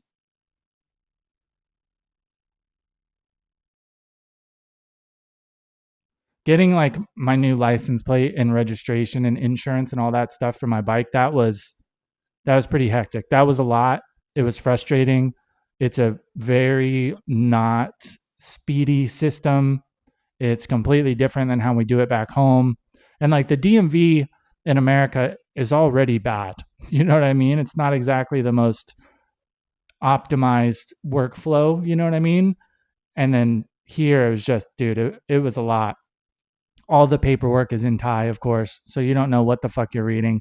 You don't know how you're supposed to fill these forms out. Google Translate only gets you so far. It was a lot. So stuff like that can, yeah, stuff like that can be intense. Culture wise, like I don't feel like it's like that hard to adjust, really. The only people I see having struggles with like dealing with the culture here are people who are just like tools. You know what I mean? Like people who are just used to like being rude to staff and like getting their way, or being able to intimidate their way out of stuff. You know what I mean? People like that. Those are the only people that seem to have trouble.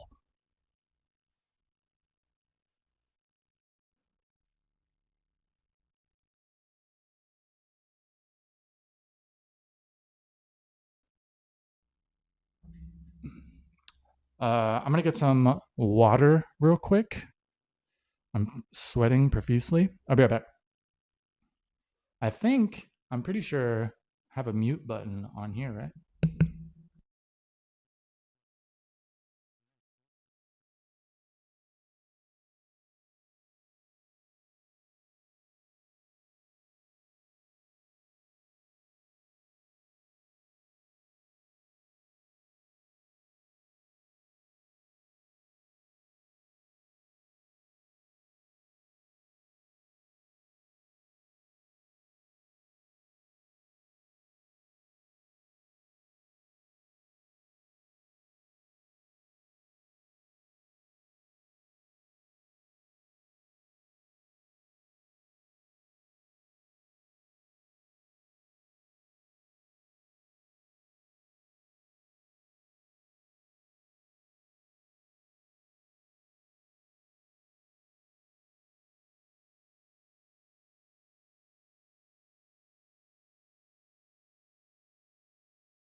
All right. Mic working? Check, check, check. Yep. Check, check, check, check. Guys, let me know if like the mic's too loud. Or I'm just gonna actually bring it down a tad anyway. We're almost clipping. Check, check, check. There we go. That's better. I just remembered too, while I was getting water and I used the restroom. For the first time, I've been in Thailand for a while now. I drank tap water last night. I was like in bed, pretty much falling asleep already. And I was so thirsty because I was sleeping with my mouth open like a fucking caveman. I woke up and I didn't have any water. So I drank a couple handfuls of tap water. So if I disappear, it's because I'm in the hospital and I have some crazy Southeast Asian bug. So we'll see, I guess. If we want to get preemptive, you guys want to hit the super chat to help pay for my future hospital bill. I appreciate it. God, that would suck, dude.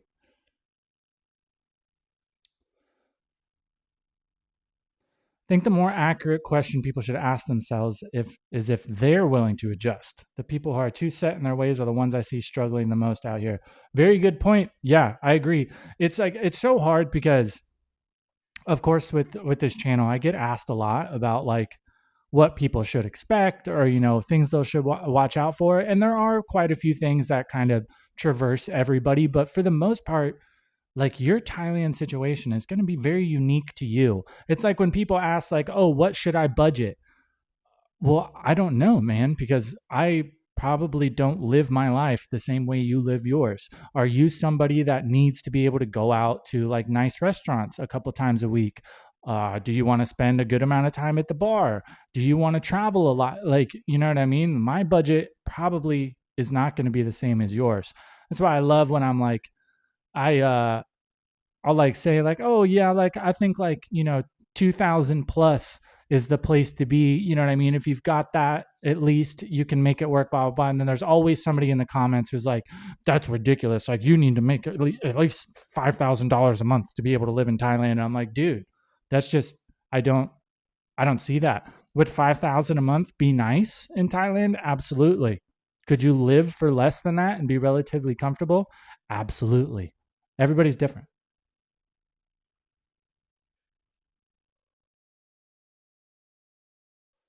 If you want to bring your Western ways with it, you're going to have a bad time. Yeah, there's a lot of stuff that's kind of like the standard operating procedure in America, especially. That's just like it's not how it works here. And if you expect it to do that, it's not going to change. So like people aren't going to change how they do things here just to accommodate you. Especially when it comes like the one I see most often is like the customer is always right bullshit. Granted, I think that has died off in America too as well. But I see some people come here and like try to pull that in Thailand, and they think like yelling at their server or like bitching about their food that they still ate is gonna get them like a free meal. Yeah, right. That's never gonna happen. Thai people are either just gonna fucking call the police or they're gonna whoop you. That doesn't work. I know someone who didn't know not to drink the tap water there, and they drank it all the time. They had no ill effects whatsoever. Yeah, I think that's just like it's one of those things. It's like, when you're out camping, can you like, drink from streams and stuff and be fine? Yeah, absolutely. But you are rolling the dice. I think it matters too how long you've been here, because no matter how much you try to avoid it, you are going to be like ingesting some types of tap water, whether it be like you out getting coffees from like little shops, or brushing your teeth or in the shower. Like you are going to be exposed to it a little bit at a time. Granted, would I drink nothing but tap water? No, I don't think you should do that anywhere. But I when I first got here, like I would use bottled water to like for brushing my teeth, everything, just because I wanted to be safe. The longer you're here, I think you can relax on it quite a bit. But if you get sick, it's not my fault. Is it safe to drink it if it has been boiled or run through filters? Yeah, I'm sure, especially if you boil it. Granted, even there's certain like bacterias and stuff that even boiling it doesn't do anything, but I think they're pretty hard to come by. Like bottled water here is so cheap. There's no you don't need to worry about it. Like you can get a 5 liter bottle of water for $1.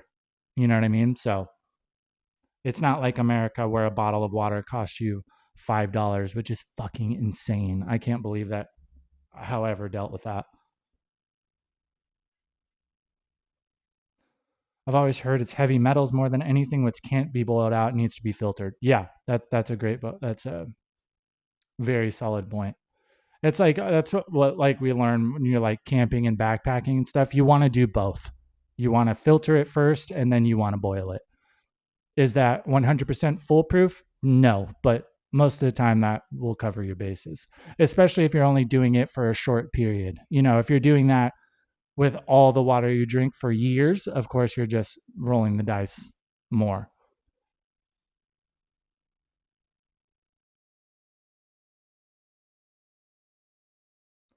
I know people that drink filtered water from their fridge, just can't do it. It's too cheap and convenient to get water delivered. Not worth risking it to me. Yeah. And just like in America, I know like some of my Thai friends here, they have like the built in like reverse osmosis systems in their house.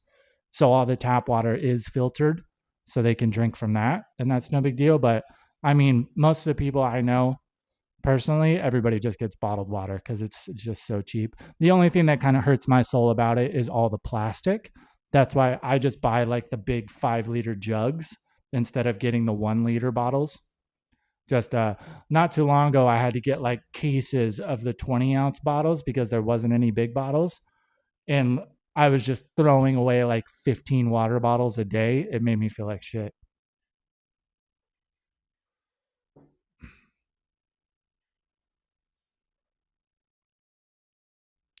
Novo virus is no joke. Yeah, dude, that's like I've been camping with people and stuff that are just going and like raw dogging, drinking straight out of streams and stuff. I'm like, yeah, man, like you might be fine, then also you might not. And like those like stuff that lives in the water, like some of those are really bad.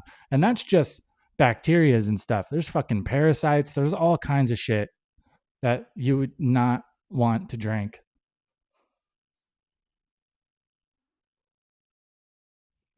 I live frugally in the States for a couple thousand a month, but I feel like I could live quite comfortably in a place like John Tien, rarely partaking in nightlife activities. Most of the people that I see, like we've said it multiple times, if you don't drink, like if you're not going into the bar and you're okay with like eating at local Thai spots or you want to cook for yourself, like you can save a ton of money like that. Most of the people I know that are spending thousands and thousands of dollars a month, it's because they party.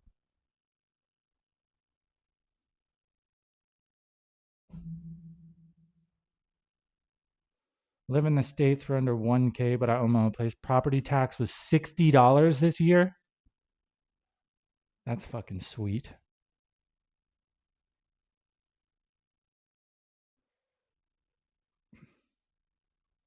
Budget for the last 3 years has been 100K per month. Feels like I'm living without a want. Yeah, dude. Like 100K, 3,000 US a month.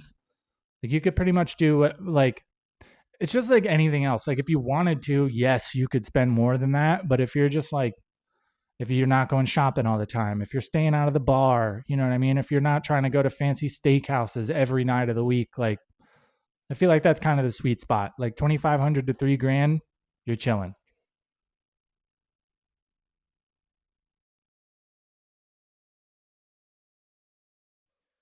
Mercury and lead in the water is a problem then. Agree that the amount of plastic waste hurts my soul with bottled water.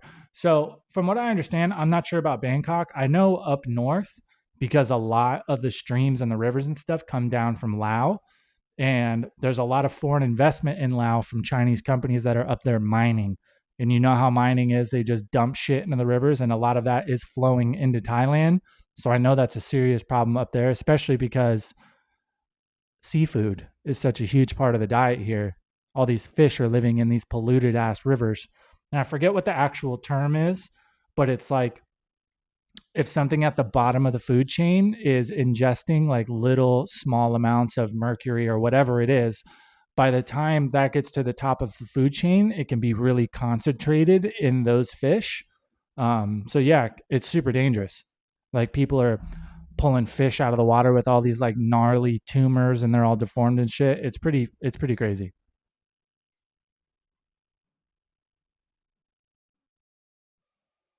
How's Bangkok right now? Rain in Samui today. It rained like all day yesterday.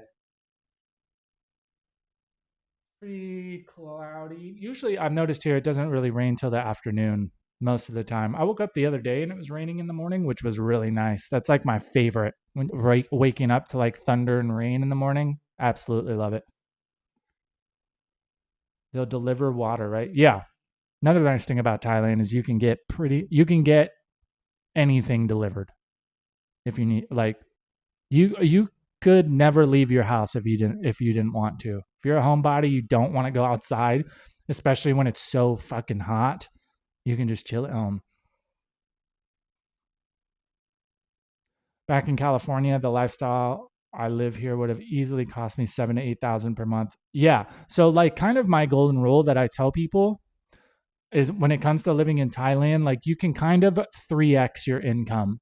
So I feel like making like $1,000 here, the life would be comparative to if you were making $3,000 in the US. You know what I mean? Like if the lifestyle you're allowed to have here for like $3,000 would be equivalent to you making like $7 or $8,000 back home. I feel that's not bulletproof, but I feel like that kind of puts you in the ballpark. Do Thais drink tap? No. I have never seen a Thai person not drink bottled water ever.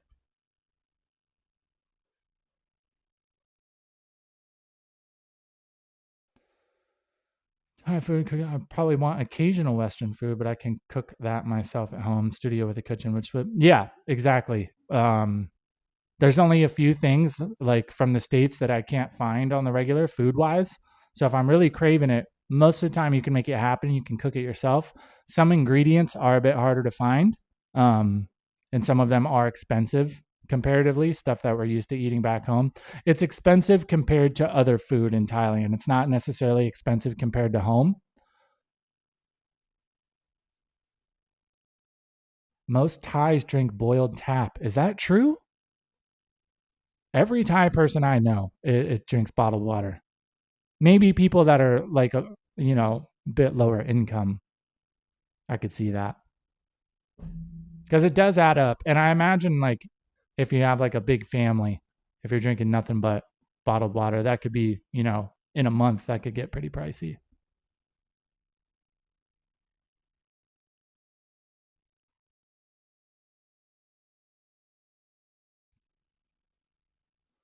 Sprinkles like the same out here as Sparklets back in the US. They'll deliver the same 5 gallon jugs of water and you get a dispenser. Yeah. If you do drink a good amount of water, that's the way to do it. That'll actually save you quite a bit of money. And it's nice too, because it's like the way that I look at it is even if you save like $200 or $300 or 100 baht a month, like granted that's only like $10, but that's a bill. Like that's your water bill or like your phone bill. You know what I mean? So why not? Free money.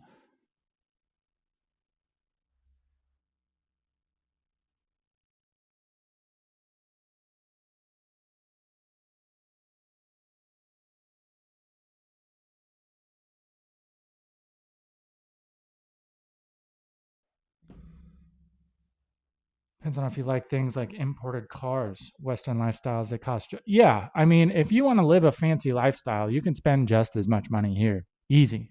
Especially in Bangkok, like it's not hard to do. That's the only narrative that I like push back on is like you can't come here with like $2 or $3,000 a month and just like live like an absolute baller. You know what I mean? Like that's not. You have to choose what's important to you, right? If you're on a tighter budget.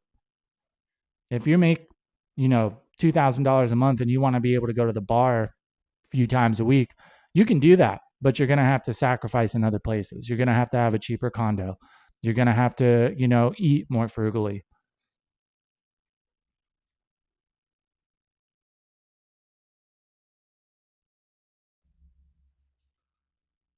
Noticed that my tequila, same cost, if not more in Bangkok. Yeah.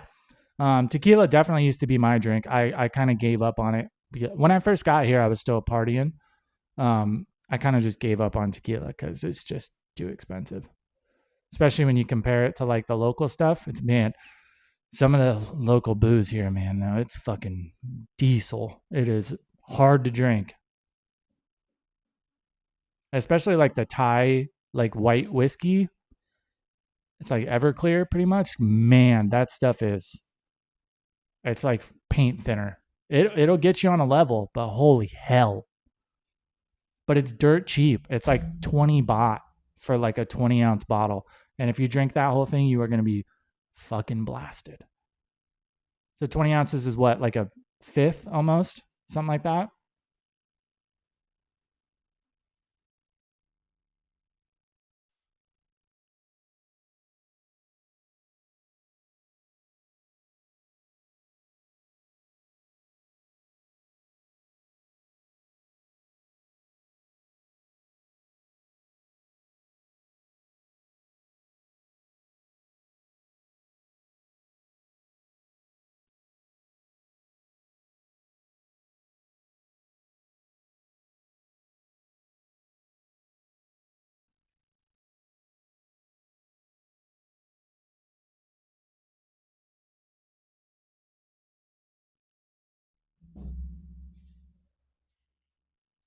Got a couple bottle of Lao Khao in my cabinet. Yeah, dude, that stuff is gnarly.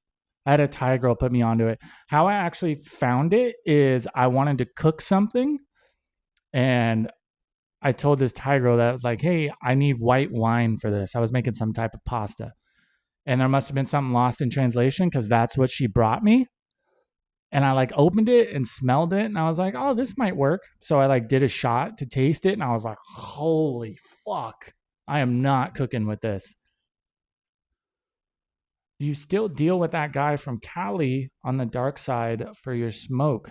No. Actually, I'm working with a delivery company out of Pattaya that delivers. So great prices. One of the dudes Canadian, another one is from Europe. Super good, super cheap. They deliver all over the country and same day if you're in Pattaya. And I also have a discount code. If you need that bad boy, just let me know.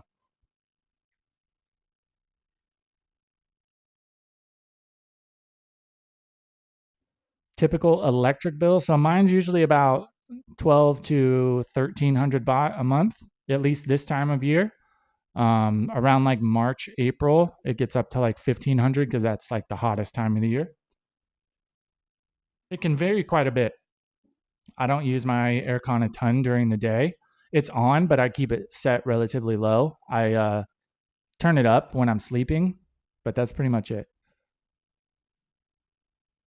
And it depends, of course, like I have a small condo. If you have a house and you're running it constantly, it's going to be a lot more than that. The bot per unit is important to pay attention though, because the government rate, I'm pretty sure, is 5 baht per unit. That's what it's supposed to be. But it's like some places, especially like rentals and stuff, they'll have it listed for like 10, which means you're paying double the electric you're using. So the owner is just pocketing the rest of it. Average price per G. So there's stuff all the way from like I want to say like 120 all the way up to like 400. So they've got the full range. But even the stuff that's on the cheaper side is still good, especially if you don't smoke very often. But if you're like a top shelf only guy, like they've got some really good shit too. And it's actually like fairly priced. Like if their top shelf compared to like some of these shops and stuff I see around, like for the same quality, some of these shops want to charge like 700 or 800 baht per gram, which is nuts. That's way too much.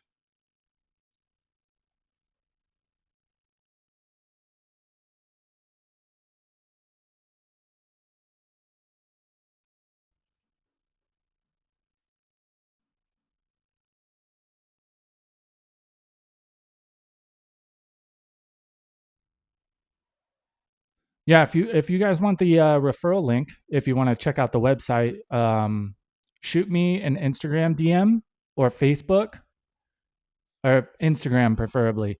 I can't post it here just because Facebook and YouTube both are pretty particular about links that you're sharing. and I don't want to get banned. So send me an Instagram DM, and I'll give you the code. I'll give you the link as well as the discount code. I've got an additional discount code.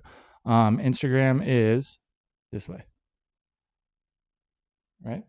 Tempest TV, one in the middle. Or no, I think it's Tempest.tv.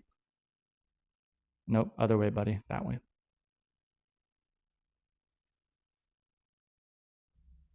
Yeah, if you shoot me a message right now, I'll send it to you.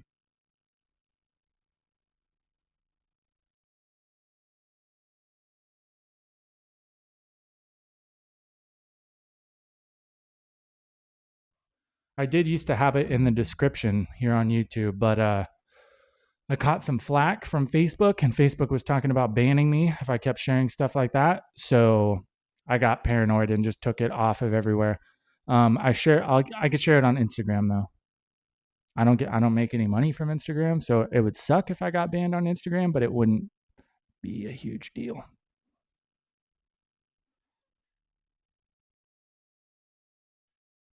Yes, sir. I got you. Yeah, the delivery aspect is nice too, because you don't have to go down there. They've got a good website that like shows everything too.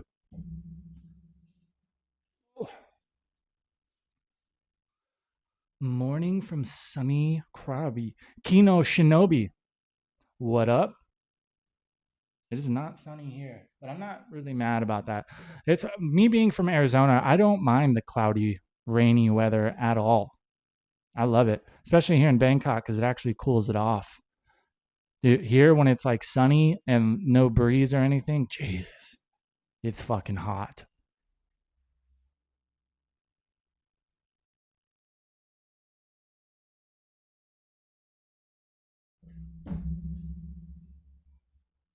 I need to fix that Instagram link. I was wondering, it's like, man, I used to get a lot of followers from YouTube videos, and I haven't gotten any. I mean, I've gotten a few, but nothing like it used to be. Well, it's because the fucking username is wrong. Ian, hello. That would make sense.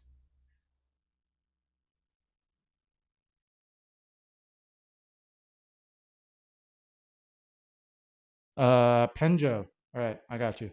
I'm just gonna send you the link right now so I don't forget.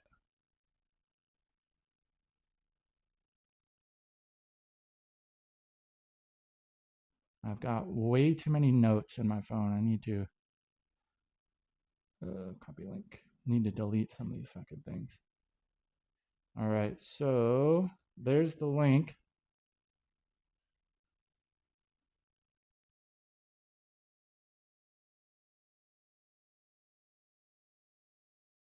Boom. There you go. So there's the link and the discount code. Um, I also get a little kickback from that at no extra cost to you. So you are all set. So 2K electric bill is between 50 to 60 month US. That sounds like a bargain. I don't even have AC in my home in the States. Summers are hot and humid, but heat in winter is 300 plus. Yeah, that's about right. So mine's about $50 a month compared to the last house I was in Arizona. Granted, I had roommates, so we were all splitting it, but we, especially during the summer in Arizona, some of those electric bills were like $600 or $700.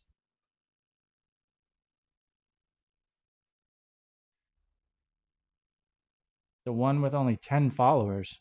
What are we talking about? Is that the Instagram? Is that the normal Tempest TV? Let me look. So mine is Tempest.tv. Yeah, no, not the purple one. It's a picture of me, 43,000 followers. Tempest.tv. I need to fix that.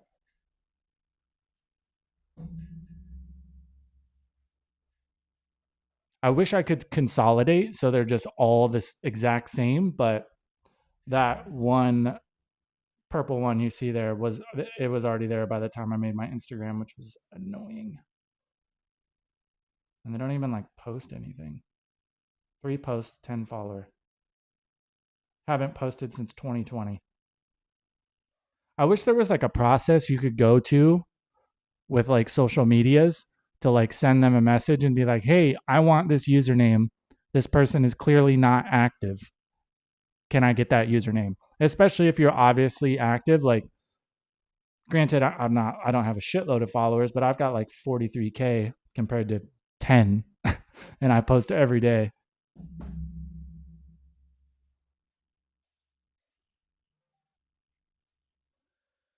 Any anti-foreigner sentiment? I felt none while visiting, but I'm not a resident. The only time I see it is online, and honestly, most of the time it's justified. It's like in comment sections of people breaking the law or just being disrespectful tools.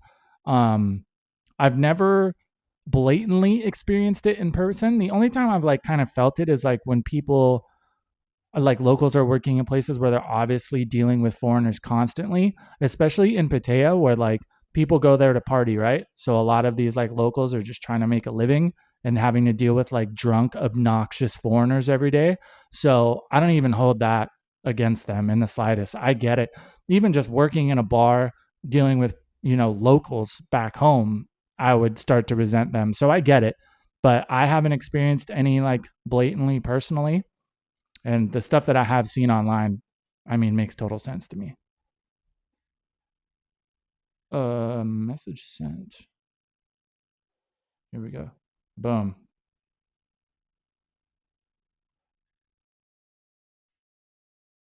All right, there's the link.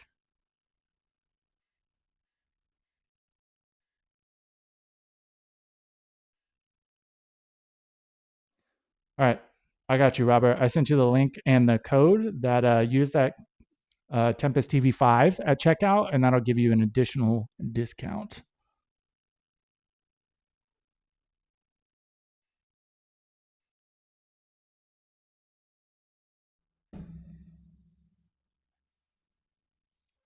Definitely need AC in the Arizona Valley at 40 degrees Celsius nearly every day. Yeah, you can't, like every summer in Arizona, people die because especially because I lived in Phoenix. So yeah, it gets miserable. The only thing that's like the thing that's nice about Arizona though is it's only miserably hot like that for like 2.5 months out of the year. Rest of the year is great, minus like June through August. Like it starts to get hot in May, but you're talking like 90, 95, which is hot, but it's not miserable. Like June through August is hot, starts to cool off in September, and then by like October is perfect.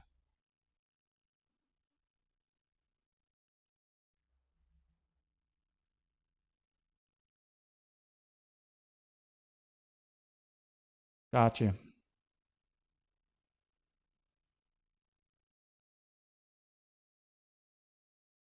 What am I doing? Email.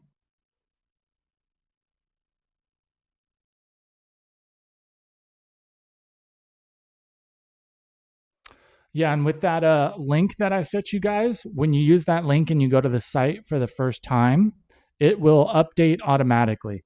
So that's how they track who is shopping via my links or people that go through that first time through that link. But in the future, when you go back, you don't necessarily need to go through that link because it'll just mark you initially as being recommended by me. So anytime you go back, if you can't find the link again, don't worry about it, just bookmark the page, go through, and you can use that code every time you order as well. It's not a one-time deal. So that additional discount, use it every time, baby.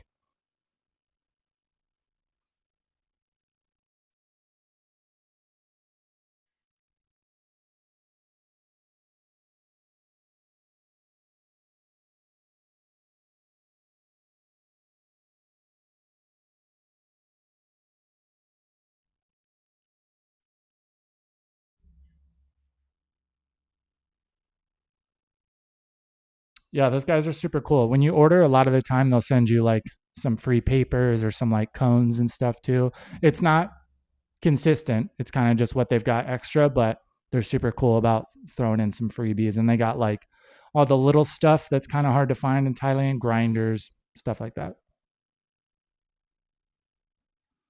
They also have a storefront or anywhere. They're just online right now. There's some talk about them getting a storefront, but right now they're kind of waiting to see what the final verdict is with all like the requirements and stuff that the state is changing.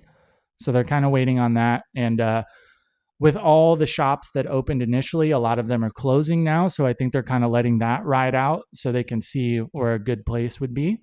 It also lets, without a shop, it enables them to keep their overhead down so they can keep prices down.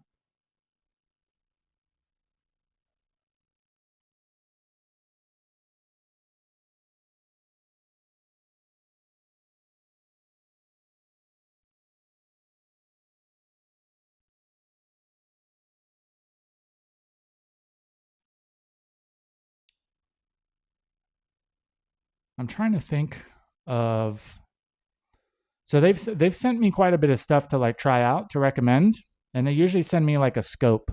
They'll send me the like cheap grams and all the way up to like the expensive stuff, and it's comparable. Like I mean, in Arizona and California, like I started smoking when I was like 15, and then pretty much smoked every day until I came here. So talking like almost 20 years of solid smoking. So I was definitely a weed snob when I first got here. It was very hard to find quality stuff, and when you did, it was insanely expensive.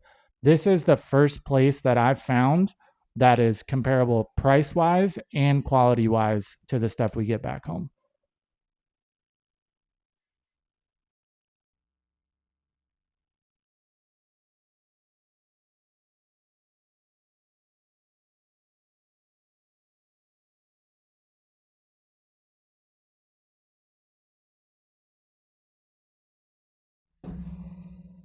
I think I need to get like an extra cushion for my chair, man.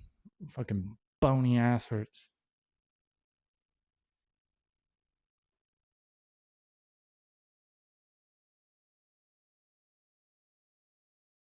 I think I'm gonna put this on the dash of my car instead of like the hula girl. Pretty cool, right? Only thing is I don't want to. I guess I could use like double-sided tape or something. I don't want to glue them to the dash because I don't want to fuck the dash up. I have a almost 30-year-old Civic and the dash isn't cracked or anything, so I don't want to fuck it up. It would be cool though, right?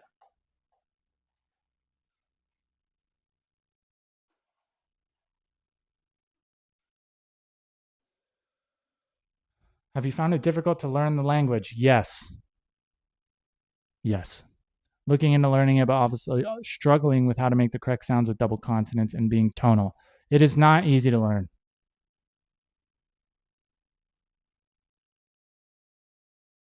You can get cheap land in Northern Cali now. All the ex grow farms. It's crazy how cheap you can buy those properties now.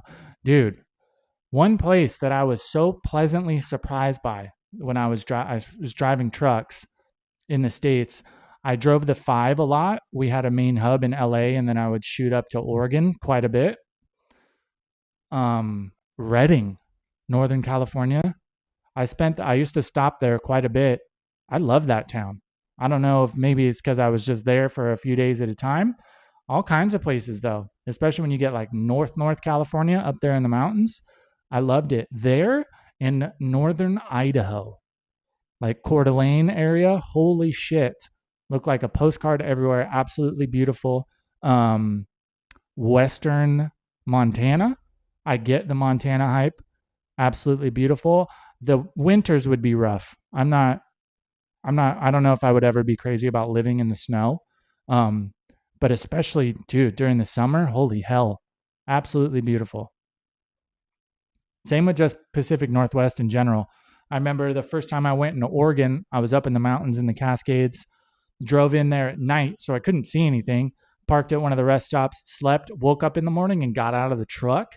And it was just like mist everywhere. It was like 65 degrees, perfect.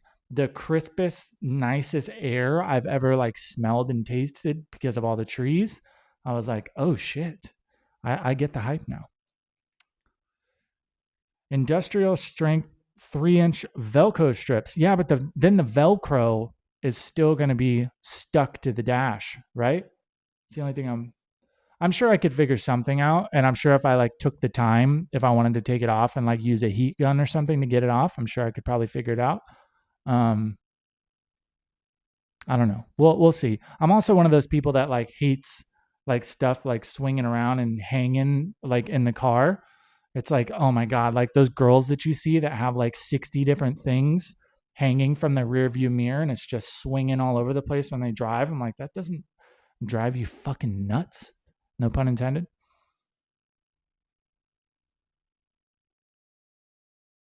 All around Redding and Shasta County, you can get 40 acres for 40 to 50K every day. Wow. That's fucking dirt cheap. There's a like an hour south of Reading too. There's a casino. I don't remember what it's called. It's right there off the five. Spent a lot of time there, man.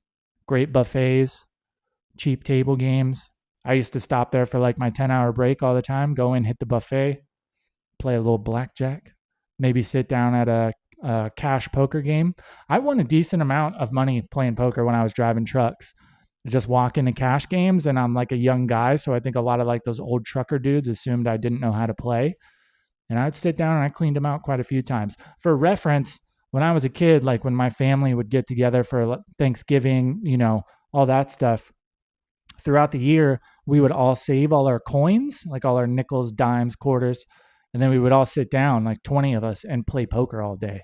So I started doing that when I was like 7 or 8, and my family was not nice about it. If they would fucking clean you out if they could. They didn't like let me win, so I learned how to play poker at a pretty young age. I wish that it was legal here, but I mean I understand why it's not.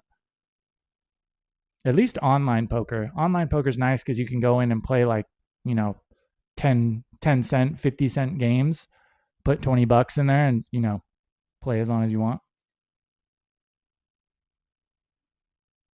All those areas in the Northwest US are beautiful in the summer/fall. Yeah, exactly. I don't know if I would want to do the snow. Even when I was driving trucks, like, man, I don't know what it was. Like during the winter, they're sending me through like southern Wyoming, South Dakota, Wisconsin. And I'm just this fucking kid from Arizona. I had never driven a vehicle in the snow. The first vehicle I drove in the snow was an 18-wheeler. I was super light too. I think I had like a load of like toilet paper. And like in the snow in a big semi, you want to be heavy, right? Because it helps you get down through the snow and grip onto the street. So I was super light in the fucking Cascades. First time ever driving in the snow. First time ever putting chains on, all in a semi. I was good. I figured it out, but it was a lot. Fucking nerve-wracking to say the least. I used to drive what is that? It's not the 40. Is it the 50? Interstate 50 that goes through Denver and goes out to like Grand Junction in like western Colorado. So I used to drive that quite a bit too. I think it's the 50.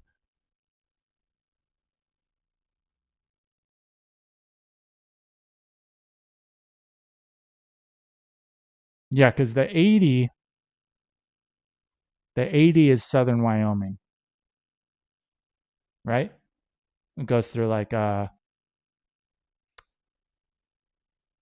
it's that fucking city. It's the one city in Wyoming. It's on like the border with Nebraska.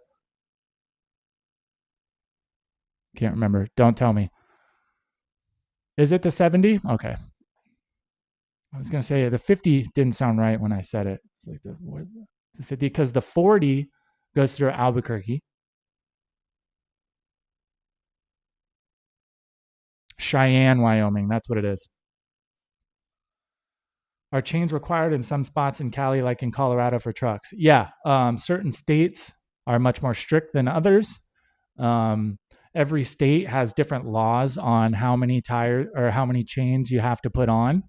When it comes to like your drive tires on the tractor, how many you need to put on the trailer. Oregon is notoriously strict. Like you have to chain all 4 tires on your trailer. You have to. Think you only have to chain 2 of your drive tires and then your steer tires in the front, which all 4 chains on the trailer doesn't really make sense because the trailer brakes. Like trailers on an 18-wheeler, The brakes only work on the front axle. The very back axle just free spins. So putting chains on the very back doesn't really make sense because they're just rolling anyway. But yeah, certain states, they all have different requirements. Utah is pretty strict.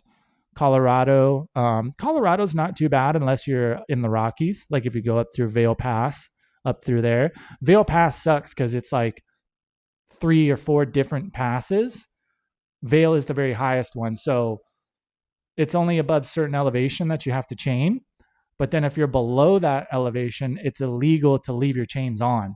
So you'll like come up to Vail, have to chain the truck up, go over, get back down to the bottom in the next valley, take the chains off, go back up towards the next pass, put the chains back on. Granted, they're not always the chain law isn't up on all of them every time. But when it is, it sucks because to go like, it's only like 50 miles. And within that 50 miles, you have to like put the chains on and take the chains off like 4 times. And it's just hard because by the time you put them on, the chains are cold. They're hanging under the truck. So they're covered in ice and everything. You go out there, you're soaking wet by the end of it. Since they're cold, they've shrunk up. So they're just that much harder to get onto the tires properly. Of course, you have to put the chains over the tire and then you have to roll forward to get them under the lip and then chain them. So especially when you're doing the trailer, that truck is 60 feet long. So walk all the way back, put them on, can't get them, got to walk all the way back up to the front, roll forward a little bit. Okay, go back. You went too far. So you're just hot lapping back and forth.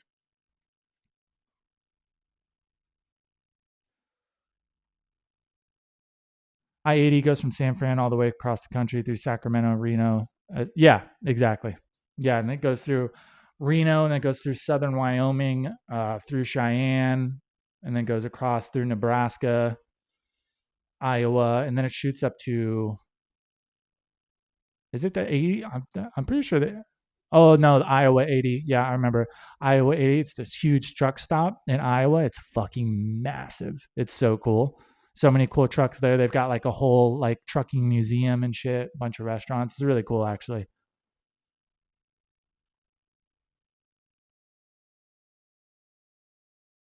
Vail Pass and Eisenhower Tunnel suck in the winter. Yeah, exactly.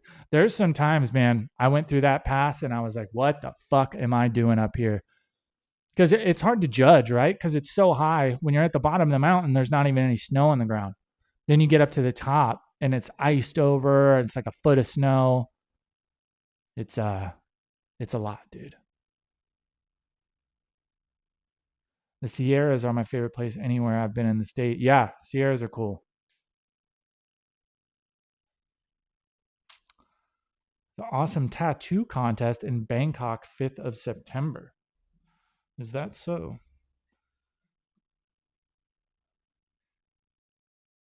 Is it a contest or a convention?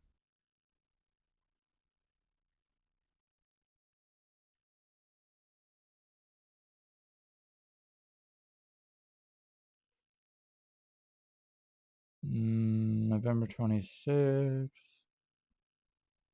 November. I'm only seeing stuff in November and December. Dark Tattoo Festival Asia. Anime Tattoo Festival. That could be cool.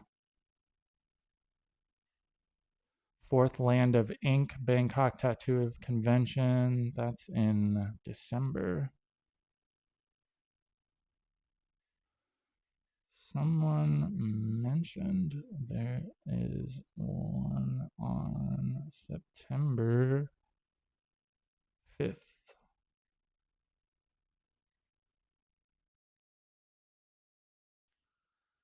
Yes, Best of Ink Tattoo Convention. Are you sure it's on the 5th? Oh, here we go. Best of Ink International Tattoo Convention, scheduled September 5th, 2026, which is technically located just outside the official Bangkok city borders. And oh, it's in Pathum Thani. So it's up north.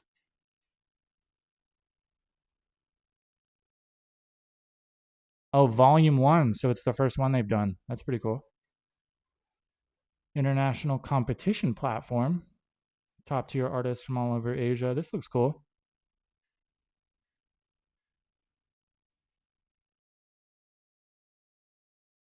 I've never been to a tattoo convention actually.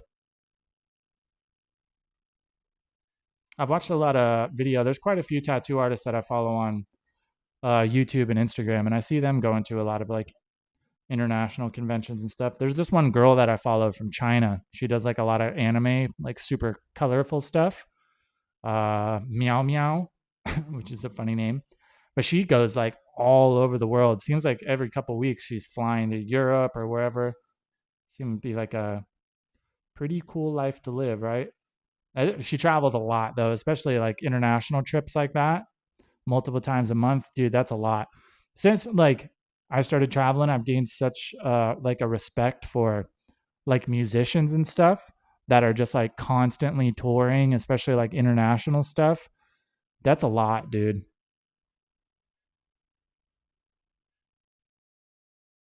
Organizer did my Japanese arm sleeve. Oni Irazume. Oh, that's sick. If you like and are good at poker, you should try looking into trading futures. Can make 500 to 1K in 5 minutes quite often. Best to do them from 9:30 to 10:30. Only thing like that is like I don't have a lot of extra income to possibly lose. You know what I mean? And it, how, not talking shit, but how is that? How is it relevant to poker? I know nothing. So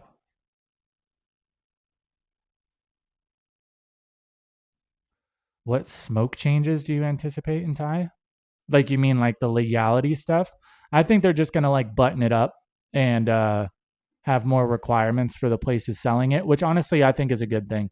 Um, I would like to see them initiate like some type of testing, like we have in America, to make sure like product's good, it is what it's being advertised as, it's safe, not because it's kind of like the Wild West right now. So especially in the climate here, I imagine there's a lot of people using a lot of like pesticides and shit, which a lot of that stuff, I'm sure I don't have to tell you, is not good if you are smoking it, or even just like mold and like weed can be really gross and nasty if there's no like oversight.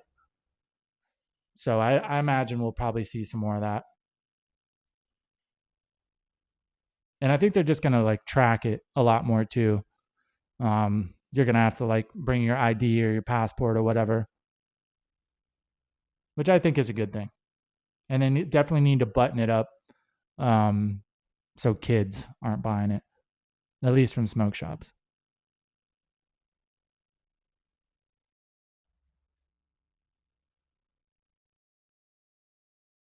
Oh shit! Go plug in.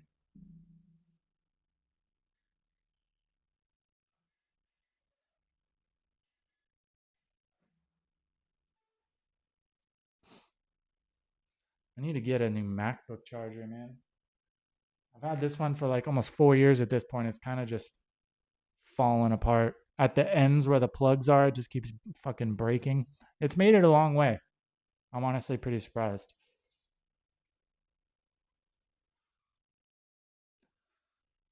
It's gambling, but once you get the feel, it's less gambling and more predicting what others are doing and taking advantage of it. So, like, from my understanding, futures is like you're not necessarily like betting on the companies themselves, you're betting on like the prices, right? Like where stuff is going to go. I mean, 500 to 1K in 5 minutes sounds awesome, but I'm sure it doesn't always go that way, right? The thing I like about poker is because you're playing the players. You're like, yes, you're still playing the cards, but you can pick up tendencies and like there's math to it. There's a right and a wrong way to play poker. You know what I mean? It's not like a lot of other games where it's just 100% chance. I was going to say blackjack, but there is some skill in blackjack too. Um, but something like, I don't know, roulette, which is just a skill. It's a total chance. I love when I see people at the casino playing roulette and they're like looking at the board. They're like, look at all the black. You know what I mean? Red's coming. Red's got to be. When it's like in theory, yes, but also no, because the roll every time doesn't reference the previous like shows, right? Every time you spin it, there's actually less than a 50-50 odd you're going to win because of the green, the double zero. So it's a coin flip every single time. It's like if you're trying to reference what's happened for before as an indicator of what's going to happen in this standalone coin flip, that's not really how it works.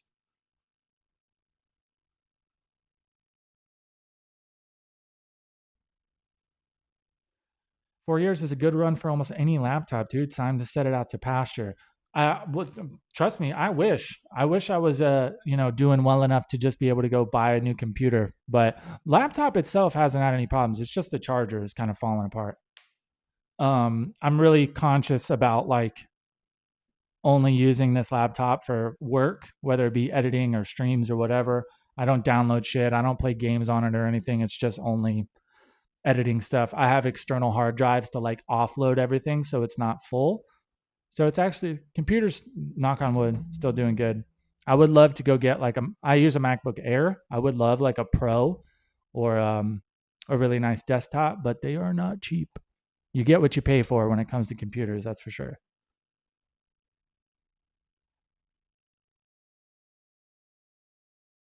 Oddly enough, quality of the green product has improved in consistency since it's been legalized in a few US locales. You know what you're getting now. Oh yeah, for sure. Like I was in Arizona the day that they legalized it. And granted, it was pretty good from the jump in Arizona because people knew for like a year or two that it was going to be legal. So a ton of growers and stuff came out from California and then set up in Arizona. But of course, the climate in Arizona is much different, so you were getting good stuff, but it was constantly just so dry and not very good. And then people dialed it in and it was like, oh shit. I remember the first time I went to Washington, it blew my mind how cheap everything was and how good the bud was. Fucking blew my mind. Best weed I found in the States by far is in Washington. Math to it in a way. The math is the odds. So you play to support and resistance areas on the chart. It's knowing when to get in, when to get out, and you can go short or long. Yeah, see, I would be looking into more stuff like that if I had like more disposable income. It's like right now, like I'm not in a position to be like to just go lose like $1,000. You know what I mean? Or even like $500. Could I survive it? Yes, but it would fucking suck. Only way to win in gambling consistency is if you're good at counting cards in card games. Everything else is just all chance. So, um, poker, you can consistently win at poker if you know what you're doing and know which tables to play, which type of players to look for, when to get in, when to get out. Like if you're an adept poker player and you go to casinos, especially, and you play like sit down cash games, especially if you can find a table with guys that are just like looking to have fun and like aren't super into it. Because there's a lot to it. There's a right and a wrong way to play poker, and if you play the right way, especially against people who are consistently playing the wrong way, you can make good money doing it.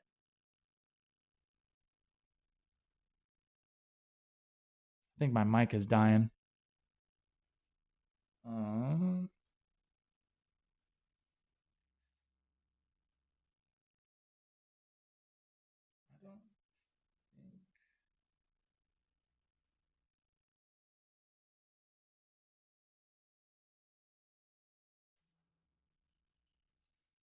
I don't have anywhere I can plug this fucking thing in. Laptop plugs are all full.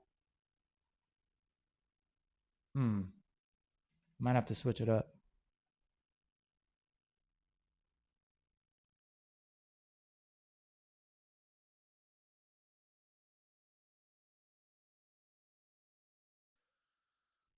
Well, I guess that pretty much 2.5 hours. That's not bad. So I'm gonna hop off, boys. Oh wait, I need to charge this mic.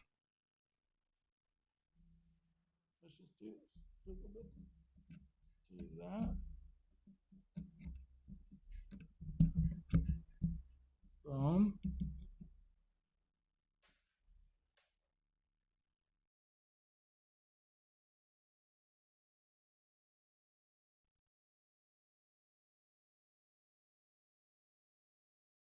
Is that charging now? Hmm. Let's just do this real quick.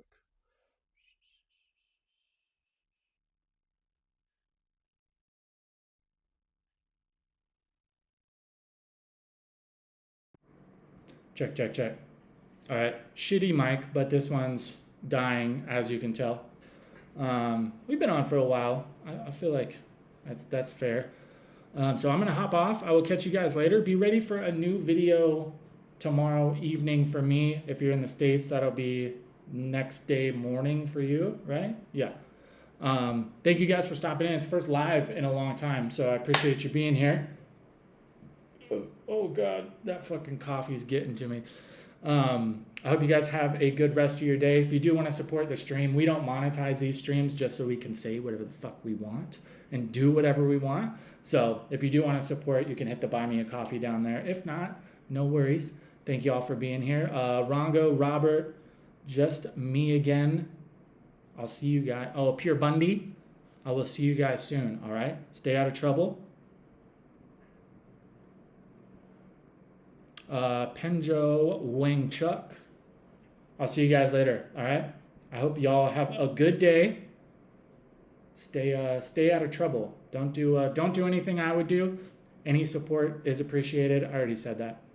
You got it. I'll see you guys later. Take it easy.